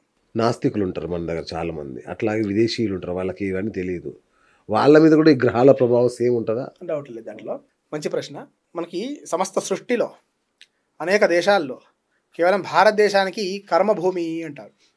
అంటే చేసినటువంటి కర్మాల్ని తిరిగి మంచి ఫలితాన్ని ఇచ్చేటువంటి భూమి ఏదైనా ఉందా అంటే అది కేవలం కర్మభూమి భారతదేశం మాత్రమే. అదేమిటి మనకన్నా టెక్నికల్గా టెక్నాలజీ పరంగా అడ్వాన్స్ ఉన్నగా వాళ్ళకి ఆ పేరు పెట్టుకోరాలేదా అంటే వాళ్ళకి అవగాహన లేదు కదండి. కర్మ ఏంటి, చక్రం ఏంటి, సృష్టి ఆరంభం ఏంటి, అంతం ఏంటి, ఈ యుగాలేంటి, యుగ ధర్మాలేంటి, ఇవన్నీ కూడా పౌరాణికంగా వాళ్ళకి అవగాహన లేనటువంటి వాళ్ళు. మన సనాతన ధర్మం ఎంత గొప్పదంటే అనేక దేశాలు ఉద్భవించకముందే పుట్టకముందే ఆనాటి నుంచి ఉన్నటువంటి ఏకైక ధర్మం భారతదేశంలో కాదు, సృష్టిలో ఆది ధర్మం ఏంటంటే సనాతన ధర్మం. ఓంకారం నుంచి ఉద్భవించింది అని చెప్తాం మనం. అటువంటి గొప్పదైనటువంటి ధర్మంలో మనం ఉన్నాం. కర్మభూమిని చెప్పుకున్నాం. దానికి జియోగ్రఫికల్గా నదీ నదాలు కావచ్చు, ప్రవహించేటువంటి ప్రతిదీ కూడా ప్రకృతి ప్రతి అంతా కూడా చూసి ఎక్కడైతే ఆరాధన చేస్తే, ఎక్కడైతే జన్మ ఎత్తితే మళ్ళీ పుట్టవలసినటువంటి అవసరం లేదో అటువంటి భూమే కర్మభూమి అని భారతదేశాన్ని నిర్ణయం చేశారు. అటువంటి గొప్ప భారతదేశంలో పుట్టాం కాబట్టి శాస్త్రము, అధ్యయనం, రుణాలు ఇవన్నీ కూడా ఈ బాండింగ్తో ఉన్నాం. చాలామంది అంటారు భారతదేశంలో ఉంటే నాకు ఈ గొడవలు నేను ఏం చక్క అమెరికా వెళ్ళిపోయి చక్కడ ఎవరితో నన్ను సహజీవనం చేయొచ్చు, నా ఇష్టానుసారంగా ఉండవచ్చు అని వింటుంటాం. కానీ తాత్కాలిక ప్రయోజనాల విషయం మర్చిపోదు. అక్కడ చేస్తున్నావు బాగానే ఉంది, సహజనం చేస్తావు బాగానే, భారతదేశంలో చట్టం అనుమతించదేమో, పాశ్చాత్యంలో అవకాశం ఉందేమో. కానీ సరే భారతదేశంలో ఈ లివింగ్ టుగెదర్ చేసినటువంటి వాడి పరిస్థితి గమనించి ఒకసారి. 6 మాసాలు బాగుంటాడు, సంవత్సరం బాగుంటాడు, 2 సంవత్సరాలు బాగుంటాడు, ఆ తర్వాత వాడు ఏం చేస్తున్నారు, వారేం చేస్తున్నారు, వీరేం చేస్తున్నారు అనే విషయం గమనించు. బాగా ఆలోచించి నిర్ణయం తీసుకున్నప్పుడు పెద్దవాళ్ళు చెప్పినటువంటి ధర్మం ఏంటి, కర్మభూమి ఎందుకున్నారు, ఎటువంటి కర్మలు చేస్తే పునీతుడు అవుతావు అని చెప్పారు, ఎటువంటి విషయాల్ని ఆచరించమన్నారు, ఏ ధర్మము ఏది అధర్మం అని చెప్పారు, దాన్ని ఆచరించకుండా ఉండడం వల్ల కలిగేటువంటి ప్రభావాలు అయితే ఉంటాయో ఆ కేవలం విదేశాల్లోనే సాధ్యపడుతుంది. మేము చాలామంది పాశ్చాత్యులు ఆన్లైన్లో కన్సల్టేషన్ తీసుకొని కొన్ని సందర్భాల్లో గ్రహాలు అనుకూలించకపోతే జపాలు లాంటివి చేస్తుంటాం. సూర్యగ్రహ జపం ఉందనుకోండి, సరే శనిగ్రహ జపం అందరికి తెలిసిన విషయం చెప్తాను. 19,000 సంఖ్య జపం చేయాలి శనిగ్రహానికి. జపము, తర్పణము, హోమము, దానం చేయాలి. కానీ విదేశంలో ఉన్నటువంటి వాడికి కనీసం 3 సార్లు చేస్తాం. 19,000 × 3 సార్లు. ఎందుచేత అంటే వాడు ఉన్నది కర్మభూమిలో కాదు, ఫలితాన్ని తొందర రాదు. ఎందుకు 3 సార్లు చేస్తే కానీ ఆ ఫలితం కొంతవరకే అనుభవం అవుతుంది. అంత ఓపిక వాడు చేసుకునే పరిస్థితి ఉండదు. శర్మగారు ఏదో మీరు చేయాలి, నేను ఏదో ఊహించి వచ్చాను, ఇక్కడికి వస్తే పరిస్థితులన్నీ కూడా దానికి భిన్నంగా ఉన్నాయి, దీని నుంచి బయటపడే పరిస్థితులు నాకు అనుకూలంగా లేవు, నువ్వు జపం చేయవయ్యా అని చెప్తాం. కానీ నాకు తెలిసిన విషయం ఏంటంటే అక్కడ కర్మభూమి కాదు కనుక ఆ చేసినటువంటి జపమో, మంత్రమో, దానమో వెంటనే ఫలితాన్ని ఇవ్వవు. అసలు ఫలితాన్ని ఇవ్వవు రకంగా చెప్పాలంటే. కనుక అంటే ధర్మబద్ధంగా ఫలితాలు ఇవ్వలేవు కనుక భారతదేశంలో చేయాలి. మరి ఇక్కడ చేస్తే అక్కడ వస్తుందా అంటే ఎనర్జీ ట్రాన్స్ఫర్ అవుతుంటుంది, దాంట్లో డౌట్ లేదు. వెళ్తుందా అంటే ఇప్పుడు ఎక్కడో ఉన్నటువంటి వారికి క్షేమం కోరి ఇక్కడ నమస్కారం చేస్తే ఏ విధంగా వాడు సద్మార్గంలో వస్తున్నాడో ఎనర్జీ ట్రాన్స్ఫర్ అవుతుంది. మనం మాంస నేత్రంతో చూడలేము అంటే లేదని అర్థం కాదు కదా. ట్రాన్స్ఫర్ అవుతుంది. మన ఫోన్ అండి, ఏ కంపెనీ ఎక్కడుందో అమెరికాలో ఉన్న వ్యక్తి మనకే ఎలా ఫోన్ చేస్తాడు, ఆ తరంగాలు ఎలా ట్రాన్స్మిట్. ఈ మధ్య మీకు చెప్తే ఉదాహరణ గుర్తొచ్చింది నాకు. అందరూ 10 నిమిషాలు ఆశ్చర్యపోయారు. ఫోన్ యూఐ అంతా మారింది, యూజర్ ఇంటర్ఫేస్ అంతా కూడా మారింది. ఫోన్ ఇట్లా పైకంటే ఆన్ ఆఫ్ అయ్యేది సైడ్కి వచ్చేసింది. అదేమిటి అందరూ ఆశ్చర్యపోయారు. నా ఫోన్ అప్డేట్ అయింది చూసేసరికి ఏంటి, ఇన్స్టాగ్రామ్ ఓపెన్ చేసేసరికి అందరూ అవే. అంటే ఎక్కడ ఉన్నటువంటి వాడు లక్షల ఫోన్ని ఒక క్షణంలో మేనేజ్ చేస్తున్నాడు. వాడు యూజర్ ఇంటర్ఫేస్ చేంజ్ చేశాడంటే డాటా అంతా వాడి దగ్గర ఉన్నట్టే. అట్లాగే ఒక కేవలం ఫోన్ కంపెనీ వాడి దగ్గర మనం యూజర్స్ డాటా ఉన్నట్టుగా మనల్ని అందరి సృష్టి చేసినటువంటి వాడిపై మన డాటా మన దగ్గర ఉండకపోవడం. కాబట్టి ఎనర్జీ ఎట్లా ట్రాన్స్ఫర్ చేయాలని వాడు తెలియదేం కాదు కదా. కాబట్టి అవన్నీ కూడా బాగా లోతుగా శాస్త్రంని అధ్యయనం చేసుకుంటూ ఆలోచన చేస్తే సాధ్యపడేది. అసలు పితృదోషాలు అంటే ఏంటి? అవి అసలు ఎట్లా ఏర్పడతాయి? మంచి ప్రశ్న. ఎందుకంటే ఇప్పుడు పితృమాసాలు కూడా నడుస్తున్నాయి. పితృపక్షాల్లో ముఖ్యంగా పితృదోషాలు అనేటువంటివి జాతకంలో వింటుంటాం. ఈ జాతకంలో ఏర్పడడానికి గల కారణం ఏమిటంటే, జాతకంలో ఏర్పడింది అంటే గడిచినటువంటి 2-3 తరాల కింద జరిగినటువంటి దుష్కర్మ అని చెప్పుకోవాలి. అది వెంటనే కాదు. మన కాలమానం చూసినట్లయితే మనకు ఒక సంవత్సర కాలం పితృదోషం ఒక రోజుతో సమానం అని చెప్తుంది. పితృదోషం ముఖ్యంగా ఎందుకు వస్తుంది అంటే, ఎందుకు మనము మనిషి జీవుడు మనిషిగా జన్మించినందుకు 3 రుణాలు కలిగి ఉంటాం. దేవరుణం, ఋషి రుణం, పితృరుణం. ఈ 3 రుణాలతో మనం శరీరంతో ఉన్న రోజులు ఉండవలసిందే. దేవరుణం ఎందుకు చేత అంటే ఈ జన్మని ఇక్కడ ఈ భూమి మీద మనకు వేసినందుకు. ఋషి రుణం దేని కొరకు అంటే ఆ ఋషులు చెప్పినటువంటి శాస్త్రపరమైన విషయాన్ని గ్రహించి మన దైనందిన జీవితంలో ప్రతి విషయం కూడా ఋషులు చెప్పినటువంటి విషయం చెప్పి అనుసరిస్తున్నాం. పొద్దున్న లేచి దంతధావనం చేయమన్నారు, స్నానం చేయమన్నారు, భోజనం చేయమన్నారు, అగ్ని వెలిగించుకొని వంట చేసుకొని చెప్పారు.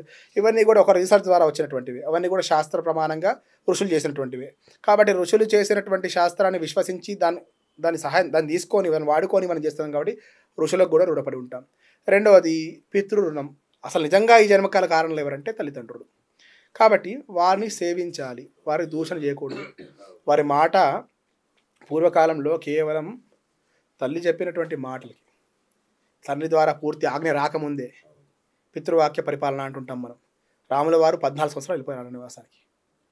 అంటే అంత గౌరవించేటువంటి సంప్రదాయం మనది భారతదేశంలో. తండ్రి నుంచి పూర్తి స్థాయి అంగీకారం రాకముందుకే వారు సిద్ధమయ్యారు అడవికి వెళ్ళడానికి, 14 సంవత్సరాలు అరణ్యవాసం చేయడానికి.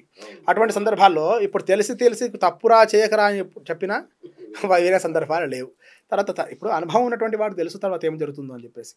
ఏమనుకుంటున్నారు, నేను 4 డిగ్రీలు ఎక్కువ చేశాను కదా, నేను ఫలానా శాస్త్రంలో PhD చేశాను కదా, నాకు అనుభవం గొప్పది, వాళ్ళు చదువుకోలేదు తల్లిదండ్రులు అనుకుంటారు. కానీ వారు గమనించాల్సిన విషయం ఏంటంటే చదువుకి అనుభవంకి సంబంధం లేదు.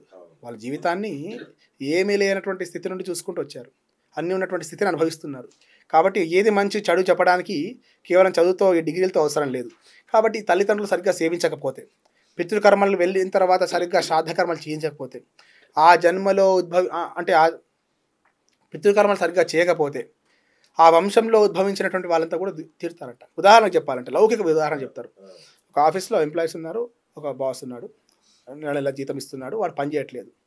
పని చేయనప్పుడు ఒక నెల ఊకుంటాడు, 2 నెలలు ఊకుంటాడు, 3వ నెల వాడితో పని లేదని చెప్పేసి దాని వాడి మీద బాగా అభిమానం ఉంటే ఏమంటాడంటే చెయ్యవయ్యా పని చేయవయ్య అని చెప్తుంటాడు, జీతం ఇస్తుంటాడు. 4వ నెల 5వ నెల ఏం చేస్తాడంటే ఫైర్ చేస్తాడు, వెళ్ళిపోయాయని చెప్తాడు. అంటే వాడికి ఎంత గౌరవం ఎంత ప్రేమ ఉన్నా, వాడి వ్యక్తి అయినా సరే తనకు కావాల్సినటువంటి పని చేయనప్పుడు, అంటే తను చేయాల్సిన ఎందుకోసం తను హైర్ చేయబడ్డాడు ఆ పని చేయనప్పుడు, ఇప్పుడు ఆ జన్మలో ఆ వంశంలో ఉద్భవించినప్పుడు పితృకర్మలు చేయాలి. వాళ్ళు చెప్పినటువంటి కొన్ని వంశాచారాలు ఉంటాయి. కొందరు కులదేవతల ఆరాధన పూర్తిగా మానేశారు. ఇప్పుడు కొందరికైతే కులదేవతల విషయమే తెలియదు. కొందరైతే ఇప్పుడు పిండ ప్రధాన శ్రాద్ధకర్మలు చేసినప్పుడు 3 తరాల పేరు అడుగుతారు. ఆ 3వ తరం వారికి పేరు తెలియదు, కనీసం 2వ తరం పేరు చెప్పేవాళ్ళు కూడా చాలా తక్కువ. ఆ వంశంలో ఉన్నటువంటి పెద్దమ్మ పెద్దనాన్న కావచ్చు, మేనత్తలు కావచ్చు, వాళ్ళ పేర్లు చెప్పమన్నా చెప్పేటువంటి స్థితిలో లేరు. ఆ వంశానికి నువ్వు ఏం ఉద్ధరించినట్టు? ఆ వంశంలో జన్మించి ఇంటి పేరు రాసుకుంటా ముందు లాభం ఏమిటి? నీ వంశంలో ఉన్నటువంటి వారికి తెలియదు, పితృకర్మలు సరిగ్గా చేయవు, నాకు ఆ రోజు లీవ్ లేదండి ఎక్కడో బియ్యం ఇస్తా అని చెప్తావు. మరి ఏం లేకపోతే ఏం చేస్తావు అంటే వాళ్ళు దండం పెట్టుకుంటే వాళ్ళు చూసుకోరని చెప్తావు. వారు ఎక్కడో ఇప్పుడు పొద్దున్న లేచి వారికి కావాల్సిన యోగక్షేమాలు చూసుకొని వంట చేసి తల్లి భోజనం పెట్టి స్కూల్కి పంపించింది, యోగక్షేమాలతో చేస్తుంది. ఆ బాల్య దశ దాటొచ్చావు, ఇప్పుడు నువ్వు చేసి పెట్టేటువంటి స్థితిలో ఉన్నావు. ఏం చేస్తారు? ఇప్పుడు తల్లిదండ్రుల దగ్గర ఉన్నా వండి పెట్టేటువంటి స్థితి లేదు, కనీస సౌకర్యాలు చూసే స్థితి లేదు. మరి ఎక్కువ సందర్భం ఇంకా ఆర్థికంగా బలపడాలనుకునేటువంటి విదేశాలకు వెళ్ళి తల్లిదండ్రులు పట్టించుకునే సందర్భాలు లేవు. కొన్ని సందర్భాలు ఎంత దౌర్భాగ్యస్థితి అంటే తల్లిదండ్రులు తనువు చాలించిన తర్వాత కూడా రానటువంటి స్థితి. ఇప్పుడు రాలేం, ఎట్లాగో పోయింది కదా ప్రాణం. అయ్యో మొన్న వస్తుందా? జూమ్ కాల్లో తండ్రి చితి అక్కడి నుంచి కెనడా నుంచి చూస్తాడు. ఇప్పుడు అటువంటి సందర్భంలో ఏ తండ్రికైనా మన దగ్గర పనిచేసే వాడే మనకి మనం చెప్పిన మాట వినకపోతే బాధ అనిపిస్తుంది. ఫస్ట్ బాధ అనిపిస్తుంది, తర్వాత ద్వేషం వస్తుంది, తర్వాత కోపంగా శపిస్తామండి. వెళ్ళవయ్య నువ్వు నా దగ్గర రాకపోయినా ముఖం చేసి చెప్పుకొని చెప్తాం. తన పేగు బంధంతో జన్మించినటువంటి వాడు ఆ అంత్యష్టికి కూడా లేనప్పుడు ఎంతలా రోధిస్తుంది. ప్రతి ప్రాణి అంతే కదా. ఇప్పుడు ఆత్మ అవన్నీ కూడా శాపాలుగా మారి 2వ తరం 3వ తరంకి వచ్చేసరికి పితృదోషాలుగా మారుతాయి. గ్రహాల కాంబినేషన్స్ బట్టి అది గుర్తించవచ్చు. దానివల్ల ఉన్నతి లోపిస్తుంది, ఆ వంశోద్ధరణ కాదు. పిల్లలు జన్మించరు, జన్మించినటువంటి వాడు మంచి బుద్ధి కలిగి ఉండడు, లేదా అన్ని కలిగి ఉన్నా వాడు సమయానికి తండ్రి యొక్క అవసరాలు తీర్చే విధంగా ఉండడు. దాదాపు అవే జరుగుతున్నాయి ఇప్పుడు. ఇప్పుడు మన కరోనా వచ్చిన సమయంలో చూసాం మనం, ఎవరు కూడా పితృకర్మలు చేసే సందర్భాలు లేవు. అటువంటి సందర్భాల్లో ఏం చేయాలి అంటే పుణ్యతీర్థంలో, పితృపక్షాలు కావచ్చు, మహాలయ పక్షాల్లో పుష్కరాలు వచ్చినటువంటి సందర్భంలో వారిని స్మరించి కనీసం తిలతర్పణం చేయమని చెప్పారు. తిలోదకాలు వదిలిపెట్టినా రుణం తీర్చుకునే సందర్భం వస్తుంది. ఇప్పుడు శాస్త్రం ఇదే చేయమని చెప్పట్లేదు కదా, ప్రధానికి ప్రత్యామ్నాయం చెప్పింది, ఆచరించేటువంటి విధానంలో మార్గాలు ఇచ్చింది, సంవత్సరానికి ఒకసారి 15 రోజుల పాటు సమయం ఇచ్చింది. ఇవన్నీ అవకాశం ఉండి ఆచరించకపోవడం వల్ల కలిగే అనర్థాలు అవి. అయ్యా పితృదోషం కలిగింది నాకు ఉన్నతి రావట్లేదు, పితృదోషం కలిగింది నాకు ఉన్నతి లేదు అని ఇప్పుడు లక్షలు పెట్టి ఒక్కోసారి జపము హోమం చేస్తే వచ్చే ఫలితమా అంటే కాదు. వెంటనే ఫలించవు. పితృదోషాలు చేసినా వెంటనే ఫలించడం లేదు. ఎందుచేత అంటే చేసినటువంటి దుష్కర్మ ఇంత, చేసేటువంటి పూజ ఇంత. ఇప్పుడు నువ్వు దుష్కర్మలు చేసి సంపాదించిన ₹1,00,000 తీసుకొని ఎక్కడ పెట్టావు, దాంట్లో ధర్మబద్ధంగా సంపాదించి ₹1 కూడా లేదు, నీ పుణ్యం రమ్మంటే ఎక్కడి నుంచి వస్తుంది? ఆ కర్మ తొలగిపోదు కదా, ఆ నలిఫై అయినప్పుడే కదా నీకు మళ్ళీ సన్మార్గంలో నువ్వు పడేది. కాబట్టి తల్లిదండ్రులు సేవించాలి, వారి మాటపై విశ్వాసం ఉంచాలి, వంశాచారాలు పాటించాలి. ఇవన్నీ చేసినప్పుడే ఇటువంటి దోష రహితంగా ఉండగలుగుతాం మనం. రైట్. నాకు ఎప్పటి నుంచి ఒక డౌట్ గురుగారు, విదేశాల్లోని సైకాలజిస్టే మన దేశంలో జ్యోతిష్యుడు అవతారం ఎత్తాడేమో.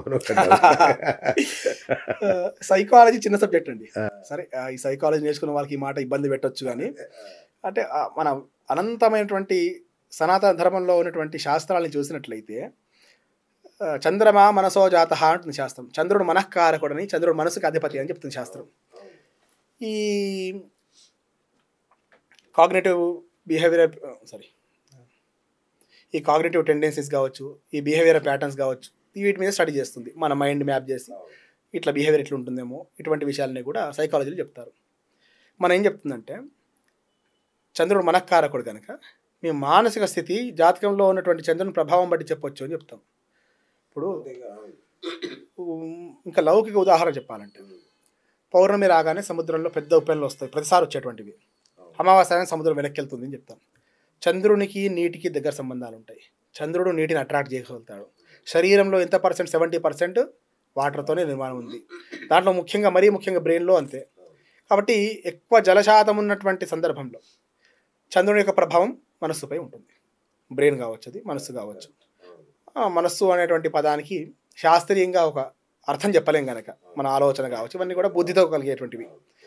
సో ఇవన్నీ కూడా చంద్రుని ఆధీనంలో ఉంటాయి. చంద్రుని ఆధీనంలో ఉన్నటువంటి విషయాల్ని మీ బిహేవియరల్ ప్యాటర్న్స్ చెప్పేటువంటి శాస్త్రం సైకాలజీ. జ్యోతిష్ శాస్త్రం అనంతమైనటువంటిది. ప్రతి గ్రహానికి ఒక ఆధిపత్యం ఇచ్చారు. ఇప్పుడు సూర్యుడు ఆత్మకారకుడని, సూర్యుడు ఆరోగ్యకారకుడని, ఆరోగ్యం భాస్కర అది ఇచ్చేదని చెప్తాము. ఆరోగ్యప్రద సూర్యుడు అని చెప్పారు. సూర్య నమస్కారం చేసేవాళ్ళం పూర్వీకులు. సూర్యునికి అర్ఘ్యం వదిలిపెట్టేవారు. వారికి నీటితో సంబంధం లేదు కదండి, కానీ సూర్యుని అర్ఘ్యం వదిలిపెట్టి చేతులు ఎత్తి నమస్కారం చేస్తే సూర్యరశ్మి శరీరం అంతా పడేది. దాని ద్వారా విటమిన్ డి శరీరానికి వచ్చేది, ఆరోగ్యంగా ఉండేటువంటి వాడు. సూర్యరశ్మి పండే ధాన్యాలు తినడం వల్ల కూడా ఆరోగ్యం వచ్చేది. ఇవన్నీ కూడా అంటే 9 గ్రహాల యొక్క విశేషమైనటువంటి వర్ణాలు చెప్పారు. అట్లా చంద్రగ్రహణం సంబంధించినటువంటి కేవలం హ్యూమన్ బిహేవియర్ గురించి, మైండ్ సెట్ గురించి చెప్పేటువంటిది సైకాలజీ. కాబట్టి ఒక లిమిటెడ్ టాపిక్ అని చెప్పుకోవచ్చు. అట్లాగే ఏ టెంపుల్కి వెళ్ళినా నవగ్రహ మండపాలు ఉంటాయి. వాటిని దర్శించుకోండి, వాటి చుట్టూ ప్రదక్షిణ చేయండి, వాటి నైవేద్యం పెట్టండి అంటారు. ఎందుకు? నవగ్రహాలు అనేటువంటి విషయాల్ని మన పూర్వీకులు ఋగ్వేద కాలం పైనే గుర్తుపెట్టారు. కొన్ని యుగాల ముందు నుంచి, యుగాలు చెప్పాలంటే ఋగ్వేద కాలంగా మనం ఈ సైన్స్ అయితే లెక్కబడుతుందో కొలమానం ఉన్నంత వరకు ఎన్ని వేల సంవత్సరాల వెనుక అని చెప్పి చెప్తుందో, అప్పటి నుంచి నవగ్రహాలని ఆరాధన చేస్తున్నాం మనం. ప్రత్యక్షంగా కనిపించేటువంటి గ్రహం సూర్యగ్రహం.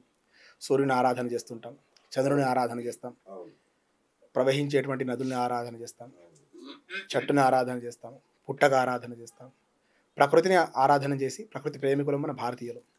అట్లా నవగ్రహాల విషయానికి వచ్చేసరికి, అంతరిక్షంలో ఉండేటువంటి గ్రహాలు అనేకంగా ఉన్నప్పటికీ, నేటికి సైంటిస్టులు ఇన్ని గ్రహాలను ఖచ్చితంగా లెక్క చెప్పలేటువంటి స్థితిలో ఉన్నప్పటికీ, ప్రత్యక్ష ఫలప్రదమైనటువంటి 9 గ్రహాలు మాత్రమే అని చెప్పినటువంటి సందర్భం. మనం చెప్పినటువంటి ప్లూటో ఉదాహరణ తీసుకోవచ్చు. అప్పుడే దీంట్లోకి వస్తుందంటారు, అప్పుడే రాదంటారు. వారికి క్లారిటీ లేదు. ఇన్ని పరికరాల నుండి కొన్ని లక్షల కోట్లు ఖర్చు పెట్టి సాధన చేసి అవన్నీ చూసి దాని ప్రభావం ఉందా లేదా చెప్పడానికి కూడా సంశయపడుతున్నారు. కానీ ఏది పూర్తి ఇటువంటి పరికరాలు లేనప్పుడు, టెక్నాలజీ డెవలప్ కానటువంటి సందర్భంలో 9 గ్రహాలు ప్రత్యక్ష ప్రభావం భూమి మీద చూయిస్తున్నాయని చెప్పినటువంటి వాళ్ళు మన పూర్వీకులు. దాన్ని ఒక విగ్రహ రూపంలో చేసి అవి ఈ విధంగా ఉంటాయి, ఈ రాజ్యాలపై వాటి యొక్క ప్రభావం ఎక్కువ ఉంటుందని చెప్పేసి ఒక మూర్తి భవించినటువంటి రూపం అక్కడ పెట్టారు. 9 గ్రహాలుగా నిర్ధారణ చేశారు. ఏ గ్రహాలు ఎటువంటి ఫలితాలు ఇస్తాయి, ఏ గ్రహాల వల్ల జాతకాలు ప్రభావం ఏ విధంగా ఉంటుంది, దానివల్ల ప్రకృతిలో మార్పు ఎప్పుడు వస్తాయి, కాలం ఎట్లా అవుతుంది, వర్షాలు ఎప్పుడు పడతాయి, ఎండాకాలం ఎన్ని రోజులు ఉంటుంది, ఇవన్నీ కూడా నవగ్రహాల యొక్క గతులని ఆధారం చేసుకొని, గ్రహస్థితులని ఆధారం చేసుకొని చెప్పినటువంటి విషయాలు. ఆ నవగ్రహాలు ఇప్పుడు ఎవరైతే మనల్ని శాసిస్తున్నారో వారిని ఇచ్చేవారు మీరు అనుకుందాం.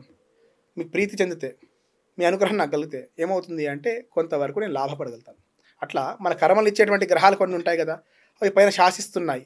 వాటి ఆరాధన చేయడం వల్ల, నమస్కారం చేయడం వల్ల, వాటి ప్రీతిగా చేసేటువంటి కర్మలు చేయడం వల్ల ఏమవుతుండేవి వాటి అనుగ్రహానికి మనం కారకులం అవుతుంది. దానివల్ల ఏమవుతుందంటే మనం చేసేటువంటి జీవన విధానంలో కొంచెం సాఫీగా వెళ్ళగలుగుతాం. సో నవగ్రహ ఆరాధన అనేది పూర్వకాలం నుంచి ఉన్నటువంటి విషయం. ప్రస్తుతం ఉన్నటువంటి టెక్నాలజీ కూడా పూర్తి ఎన్ని గ్రహాలు ఉన్నాయని చెప్పేటువంటి స్థితిలో నేటికి లేదు. కాబట్టి మనం ఇవన్నీ కూడా ఎట్లా సాధ్యపడాయి అంటే పూర్వీకుల యొక్క సాధన చేత, దివ్య దృష్టి చేత అవన్నీ కూడా కఠినంగా ఉండేటివి. ఆ విధంగా సాధన చేయగలిగారు కాబట్టి కొన్ని యుగాలు వచ్చినా సైన్స్ అండ్ టెక్నాలజీ ఎంత డెవలప్ అయినా వారు గుర్తుపట్టనంత ముందే టెక్నాలజీ ముందే అన్వయం చేసి పెట్టారు. ఇప్పుడు మన వాళ్ళు ఏంటంటే అది వచ్చిన తర్వాత ఫలానా వాళ్ళు ఇక్కడ చెప్పి ఉన్నారు. ఇప్పుడు సో ఇటువంటివన్నీ కూడా పుష్పక మనం విమానంలో ఎగరగలుగుతామని చెప్పాము, నీటి నుంచి విద్యుత్ వస్తుందని చెప్పారు మన పూర్వీకులు. ఎట్లా సాధ్యపడుతుంది అంటే ఫలానా వారు అప్పుడే చెప్పారు కాబట్టి ఇక్కడ సాధ్యపడింది అనుకుంటున్నారు తప్ప ఈ టెక్నాలజీ అంతా వాళ్ళకి ముందే అవగాహన ఉంది అని పూర్తిగా జీర్ణించుకునేటువంటి స్థితిలో కూడా వాళ్ళు లేరు. ఈరోజు మనిషి జీవితం మీద అత్యంత ప్రభావం చూపించేది దిష్టి కొట్టినరా, దిష్టి పెట్టారా, అసలు ఏ ఇంట్లో చూసినా ఇదే చర్చ నడుస్తుంటుంది. దానికోసమే రకరకాల ప్రయత్నాలు చేస్తుంటారు కదా. అసలు దిష్టిని జ్యోతిష్యపరంగా ఎట్లా వివరిస్తారు మీరు? ఏం లేదండి, ఈ మధ్య ఒకటి నేను చూశాను, ఒక ఎక్స్పెరిమెంట్ చేశారు. ఒక గ్లాస్లో నీళ్ళు తీసుకొని దానికి ఏదో మంచి మాటలు చెప్పారు రోజు. విన్నాను నేను కూడా. ఒక గ్లాస్లో తీసుకొని దానికి ఏదో చెడు మాటలు చెప్పారు, నువ్వు మంచివాడు కావు, నీ నీళ్ళు మంచిది, నీ స్వభావం మంచిది, నీ రుచి బాగాలేదు అని ఏదో ఒకటి అంటే చెడు భావం కలిగించేటువంటి మాటలు చెప్పారు. అటువంటి సందర్భంలో వన్ ఫైన్ డే, ఒక 9 రోజులకో 10 రోజులకో చూసినప్పుడు దీంట్లో అన్నీ కూడా దాంట్లో ఉండేటువంటివన్నీ నీరు ఏదైతే పాజిటివ్ మాటలు చెప్పామో ఆ నీరన్నీ కూడా బాగున్నాయంట. ఈ నెగిటివ్ చెప్పినటువంటి మాటలు ఏవైతే ఉన్నాయో అవన్నీ కూడా పాడైపోయి ఉన్నాయట. అట్లాగా ఈ దిష్టి అనేటువంటి పదానికి సరైన అర్థం చెప్పాలంటే ఒక రకమైనటువంటి నెగిటివ్ ఎనర్జీ ప్రభావం చూపించడం చెప్పుకోవాలి. వాళ్ళు బాగున్నారండి అనడంలో తప్పులేదు. పిఎస్ గారు బాగున్నారంటే అంటే మీరు తీసుకునే దానిలో ఉంటుంది. అదేంటి శర్మ గారు వచ్చి నన్ను బాగున్నామన్నారు, నాకు దిష్టి తగులుతుందా, నన్ను నెగిటివ్గా ఆలోచన చేశారా, బాగున్నారంటే ధన్యవాదాలు అంటే నేను బాగున్నాను, సంతోషం, ఈశ్వరానుగ్రహం, ఏదో నేను చేసుకున్నటువంటి పుణ్యఫలం, ఏదో డైట్ ఆచరిస్తున్నాను, సమయానికి ఆహారం తీసుకుంటాను కాబట్టి ఆరోగ్యంగా నేటికి ఉండగలిగినాను అంటే అక్కడ ధోరణి మారిపోయింది. గమనించండి. అదేమిటి నేను బాగున్నా అన్నారు, నేను చేతి పెట్టుకున్నటువంటి వాచ్ని బట్టి చూసుకో అనుకోవచ్చు, నేను పైనుంచి చేసేటువంటి కోటుని బట్టి అనవచ్చు, శర్మ గారికి ఆ కోటుపై దృష్టి ఏమిటి అనేటువంటి భావన మీకు కలిగిందనుకోండి, మీరే నెగిటివ్ చేసుకున్నట్టు. సో ఒకసారి నెగిటివ్ మైండ్ సెట్ వచ్చిందనుకోండి, అవన్నీ కూడా ఏమవుతుందంటే మనం చేసేటువంటి పనుల్ని వెనక్కి లాగుతుంటాయి. ఫ్రీ మైండెడ్గా మనం చేయలేం పని. ఇంకోటి కొన్ని సందర్భాల్లో ఎనర్జీ ఫ్లో అంతటా ఉంటుంది. మంచి అంటే మంచి పోతుంది, చెడు అంటే చెడిపోతుంది. ఇక్కడ మనకున్నటువంటి ఒక సాధన ఏంటంటే మనం తీసుకునే విధానం బట్టి అది దృష్టో కాదో చెప్పొచ్చు. దృష్టి అంటే కనిపించేటువంటిది, మనం దాని దిష్టి కూడా అంటుంటాం. అంటే ఒక రకమైనటువంటి మనం అందరికీ పాజిటివ్ ఆరా ఉంటుందండి. పొద్దున్న లేసి దండం పెట్టుకుంటాం, మంచి పని చేస్తాం. సరే నాస్తికుడు వాడు దేవత ఆరాధన చేయాలంటే ఏదో ఒక సమయంలో మంచి పని చేస్తుంటాడు, దానివల్ల కొంత పాజిటివిటీ వస్తుంది. సహాయం చేస్తాం, తృప్తి ఇంటికి వెళ్ళి ప్రశాంతంగా రోజు నిద్రపోగలుగుతాం, ఫలానా వాడికి మంచి పని చేస్తాం అంటే తృప్తి వస్తుంది, దానివల్ల పాజిటివ్ ఎనర్జీ డెవలప్ అవుతుంది. నెక్స్ట్ డే ఏమనిపిస్తుంది, ఈరోజు ఒకరు చేస్తాం కదా తృప్తిగా ఉన్నారు, రేపు ఇంకో ఇద్దరు చేస్తే ఇంకా తృప్తిగా ఉంటాం. అంటే మన తృప్తి కోసం మనం మంచి కర్మలు చేసుకుంటూ పోతుంటాం. ఈ నెగిటివ్ ఎనర్జీ ఏమవుతుందంటే మనం చేసేటువంటి కొంతవరకు కలియుగ ధర్మం అని చెప్పుకోవచ్చు. ఏడ్చే వాళ్ళు చాలామంది అనేకంగా ఉన్నారు. సరే వాళ్ళు గొప్పగా ఉన్నారు అని చెప్పడంలో మనం తీసుకునే పద్ధతి ఒకటైతే వాళ్ళు నిర్వచించేటువంటి పద్ధతి కూడా ఇంకోలాగా ఉంటుంది. ఎంత బాగున్నా ఫలానా వారేంటండి, ఓ గొప్పవాడు ఉన్న చదువుకొని కష్టపడి ఒక అధికారం సంపాదించాడు, వాడికి ఏదో అదృష్టం కలిసి వచ్చింది అంటాడు, వీడు కష్టపడితే ఎవడు చూడడు, అదృష్టం కిందకి పేరు పెడతారు. సో ఇటువంటివన్నీ కూడా కొంత నెగిటివ్ ప్రభావం చూపిస్తాయి, కాదని కాదు. దానికి చిన్న చిన్న రెమెడీ చేయడం వల్ల కర్మను తొలగించేటువంటిది ఏంటి, ఇదన్నీ కూడా కర్మ కింద లెక్క పెట్టినప్పుడు కర్మను తొలగించేంటి ఉప్పు. మనం ఉప్పు నూనె చేతికి తీసుకొని చూడండి, తైలభ్యంగా పూర్వకాలంలో చాలామంది నూనె రాసుకొని స్నానం చేసేది, దానివల్ల నెగిటివ్ ఎనర్జీ పోయేది. శారీరకంగా కొన్ని ప్రయోజనాలు ఉన్నప్పటికీ ఈ దృష్టి ప్రభావం, ఈ నెగిటివ్ ఫోర్సెస్ అన్నింటి కూడా తొలగించేసేది. కొంత దొడ్డుప్పు వేసి మంచినీటిలో స్నానం చేయడం వల్ల కూడా ఈ ప్రభావం పోతుంటాయి. ఇవన్నీ కర్మను తొలగించేటువంటివన్నీ కూడా. ఇది ఎక్కడి నుంచి వచ్చింది, మన నీటి నుంచి వచ్చింది. అందుకే నీటి మీద ఎక్స్పెరిమెంట్ చేస్తారు వాళ్ళు. సో పంచభూతాలు ఆధీనంలో ఉన్నప్పుడు ఇవన్నీ ప్రభావం చేస్తాయి. పంచభూతాలకు అతీతంగా పోయినప్పుడు ఇవేం ప్రభావం చేయించవు. సో ఈ లోబడి ఉన్నప్పుడే ఈ దృష్టి ప్రభావం, గుడ్ ఆరా, పాజిటివ్ ఆరా, నెగిటివ్ ఆరా అన్నీ కూడా ఈ పంచభూతాలు లోబడి మనం శరీరంతో ఉన్నప్పుడు చూస్తాయి. బియాండ్ దట్ వెళ్ళినప్పుడు ఇవేం ప్రభావం చేయించవు. కాబట్టి దాని మీద ప్రత్యేకంగా మనం దృష్టి పెట్టకుండా మనం చేయాల్సినటువంటి కర్మ సరిగ్గా చేసుకోగలిగితే, మనం ధర్మం పాటిస్తున్న విషయం మనకు సంపూర్ణ అవగాహన ఉంటే ఇంకొకరికి ఇంప్రెస్ చేయాల్సిన అవసరం మనకు లేదు. మీరు మంచి అయినా చెడు అంటారు, చెడైనా మంచి అంటారు. సో పర్స్పెక్టివ్ వాళ్ళు చూసే విధానం బట్టి ఉంటుంది తప్ప మనం ఆచరించే విధానం బట్టి. లోకో భిన్న రుచి అంటారు కదా, అంతే కదా. ఇప్పుడు మీరు చూసే విధానం బట్టి నేను ఎట్లున్నానో మీరు డిసిషన్కి వస్తారు, వారు కన్క్లూషన్కి వస్తారు. కానీ మనం చేసేటువంటి పని ఏంటనేది మన సంపూర్ణ విశ్వాసం ఉన్నప్పుడు మనం అప్రతితంగా వెళ్ళిపోవాలి. మనం దాని గురించి ఆలోచించాల్సిన అవసరం లేదు. వారేమనుకుంటారు, వీరేమనుకుంటారంటే ఈ కలియుగంలో కనీసం ఇంటి నుంచి బయటికి కూడా వచ్చేటువంటి స్థితి ఉండదు. కాబట్టి దృష్టి ప్రభావం మీద ఎక్కువ దృష్టి పెట్టకుండా మన పనులు చేసుకుంటూ పోవాలి. అద్భుతం గురుగారు, మీ ఎక్స్ప్లెనేషన్ మామూలుగా లేదు. రైట్, ఇప్పుడు మేము కొన్ని సంక్షిప్తంగా జవాబు చెప్పే కొన్ని ప్రశ్నలు అడుగుతాను గురుగారు, సంక్షిప్తంగా చెప్పండి. తప్పకుండా. కవలల జాతకం ఒకేలాగా ఎందుకు ఉండదు? మనము టైం తీసుకున్నప్పుడు గంటలు, నిమిషాలు, నిమిషంలో సెకండ్స్ కొంతవరకు మనం ఈ ఆంగ్ల కొలమానం లెక్క పెడగలుగుతాం. దాంట్లో లిప్త కాలము, కనురెప్పగట్టిన సమయం అని చెప్పేసి ఇంకా సూక్ష్మాతి సూక్ష్మంగా గణించేటువంటి పద్ధతి జ్యోతిష్ శాస్త్రంలో ఉంది. ఒక క్షణం పాటు యాక్సిడెంట్ జరుగుతుంది అనుకుందాం. ఒక క్షణంలో పక్కన ఒకటి దెబ్బ తగులుతుంది, ఒకటి తగులుతుంది. క్షణం పాటు ఒక రెప్ప కొట్టిన సమయం, సెకండ్ కన్నా తక్కువ. అటువంటి సందర్భంలో ఒకటి దెబ్బ తాకుతుంది, ఒకటి జరగట్లేదు. మరి పుట్టిన సమయానికి ఒక నిమిషమో, అర నిమిషమో, ఒక సెకండ్లో సగభాగమో గ్యాప్ ఉంటుంది. మనం దాన్ని గమనించకుండా ఏం చేస్తామంటే 2 గంటల 30 నిమిషాలు అంటే 30 నిమిషాలు ఇద్దరికి రాసిస్తాం. అంత లోతైన విశ్లేషణ చేయగలిగితే గ్రహాలు మారుతుంటాయి, గ్రహాల యొక్క గతులు మారుతుంటాయి. దాన్ని బట్టి ఫలితమే మారిపోతుంటుంది. కొన్ని కర్మలు ఒకలాగుంటాయి, కానీ అన్ని కర్మలు ఒక రకంగా ఫలితం ఇవ్వలేవేమో. ఒక వ్యక్తి చనిపోతాడు అని జ్యోతిష్యుడు చెప్పొచ్చా? చెప్పకూడదు. జ్యోతిష్ శాస్త్రం ఎంతవరకు చెప్పాలి అంటే జ్యోతిషం అని చెప్పాము. అంటే జ్యోతి అంటే వెలుగు, దూరంగా ఉండేటువంటి విషయాన్ని ముందుగా గ్రహించే చెప్పేటువంటి శాస్త్రం జ్యోతిష్ శాస్త్రం. ఎక్కడో దూరాన్ని దీపం వెలిగించామనుకోండి, అక్కడ ఉన్నటువంటి స్థితిగతులు చూసి చెప్పగలుగుతాం. జ్యోతిష్ శాస్త్రంలో ఎంతవరకు చెప్పేటువంటి అవకాశం ఇచ్చిందంటే గణితం ద్వారా మనం అది సాధ్యపడుతుంది, కానీ జీవితం ఒక మనిషి యొక్క ఉన్నతికి దోహదపడే విధంగానే జ్యోతిష్ శాస్త్రం చెప్పమని చెప్పారు. ఇప్పుడు ఈ కర్మ చేస్తున్నారు, ఇది కలిసి వస్తుందా రాదా, పూర్వజన్మ కర్మ ప్రభావం చూపిస్తున్నాయా, డ్రాబ్యాక్స్ ఉన్నాయా, బాగా ఎదగలుగుతారా, ఇటువంటి విషయాలు కలిసి వస్తుందా రాదా, ఏ సమయంలో అటువంటివి చేయాలి, అటువంటివి చెప్పమన్నారు తప్ప మృత్యువు చెప్తే ఎప్పుడో 20 ఏళ్ళకి మృత్యు ఉందనుకోండి, వాడి భీతి ఇప్పటి నుంచి ప్రారంభమవుతుంది. దానివల్ల వాడు ఏం చేస్తాడంటే ఈరోజు చేయాల్సినటువంటి కర్మను కూడా సరిగ్గా చేయలేడు. 20 సంవత్సరాల తర్వాత నాకు ఏమవుతుంది అనేటువంటి భావనలో ఉంటారు. అట్లా భావంతో నెగిటివ్ మైండ్ సెట్తో ఉండి కూడా వాడు కనీసం వాడి శరీరం వదిలిపెట్టండి, కుటుంబ పోషణ కూడా చేయడు. వాడు కుటుంబ పోషణ చేయడు, వాడి శరీరం దృష్టి ఉండదు, అనేక వ్యసనాలకి అలవాటు పడుతుంటాడు. కాబట్టి మంచి మాత్రమే జ్యోతిష్ శాస్త్రం చెప్పమని చెప్తుంది. చెప్పడం సాధ్యమే, కానీ జ్యోతిష్ శాస్త్రం మట్టుకి తెలుసుకోవాల్సిన విషయాలంటే మంచి మాత్రమే తెలుసుకోవాలి, మంచినే ఆచరించాలి. నాస్తికుడి పైన కూడా గ్రహాల ప్రభావం ఉంటుందా? గ్రహాల ప్రభావం ఉండడం వల్లనే వాడు నాస్తికుడిగా మారుతాడు. ఇప్పుడు నవమభావం బుధుడి జాతకంలో బలంగా లేనప్పుడు ఇవన్నీ కూడా నాస్తికతత్వానికి దారితీస్తాయి. ఎంత నాస్తికుడైనా బాగా గమనించండి. ఒక నాస్తికుడు తీసుకుని వాడి జాతక విశ్లేషణ చేసినప్పుడు వాడి జాతకంలో ఏలినాటి శని వచ్చినప్పుడు 3వసారి ఖచ్చితంగా వాడు జాతకంలో ఏలినాటి శని వచ్చినప్పుడు వాడు మూలాలు వెతుకుతాడు, డౌట్ లేదు దాంట్లో ఎవరైనా సరే. అటువంటి సందర్భంలో ఏమవుతుంది, మూలాలు ఏంటి, ధర్మము, భారతదేశము, కర్మభూమి, ఇవన్నీ. కాబట్టి వాడికి మళ్ళీ దానిపై విశ్వాసం రావాల్సిందే.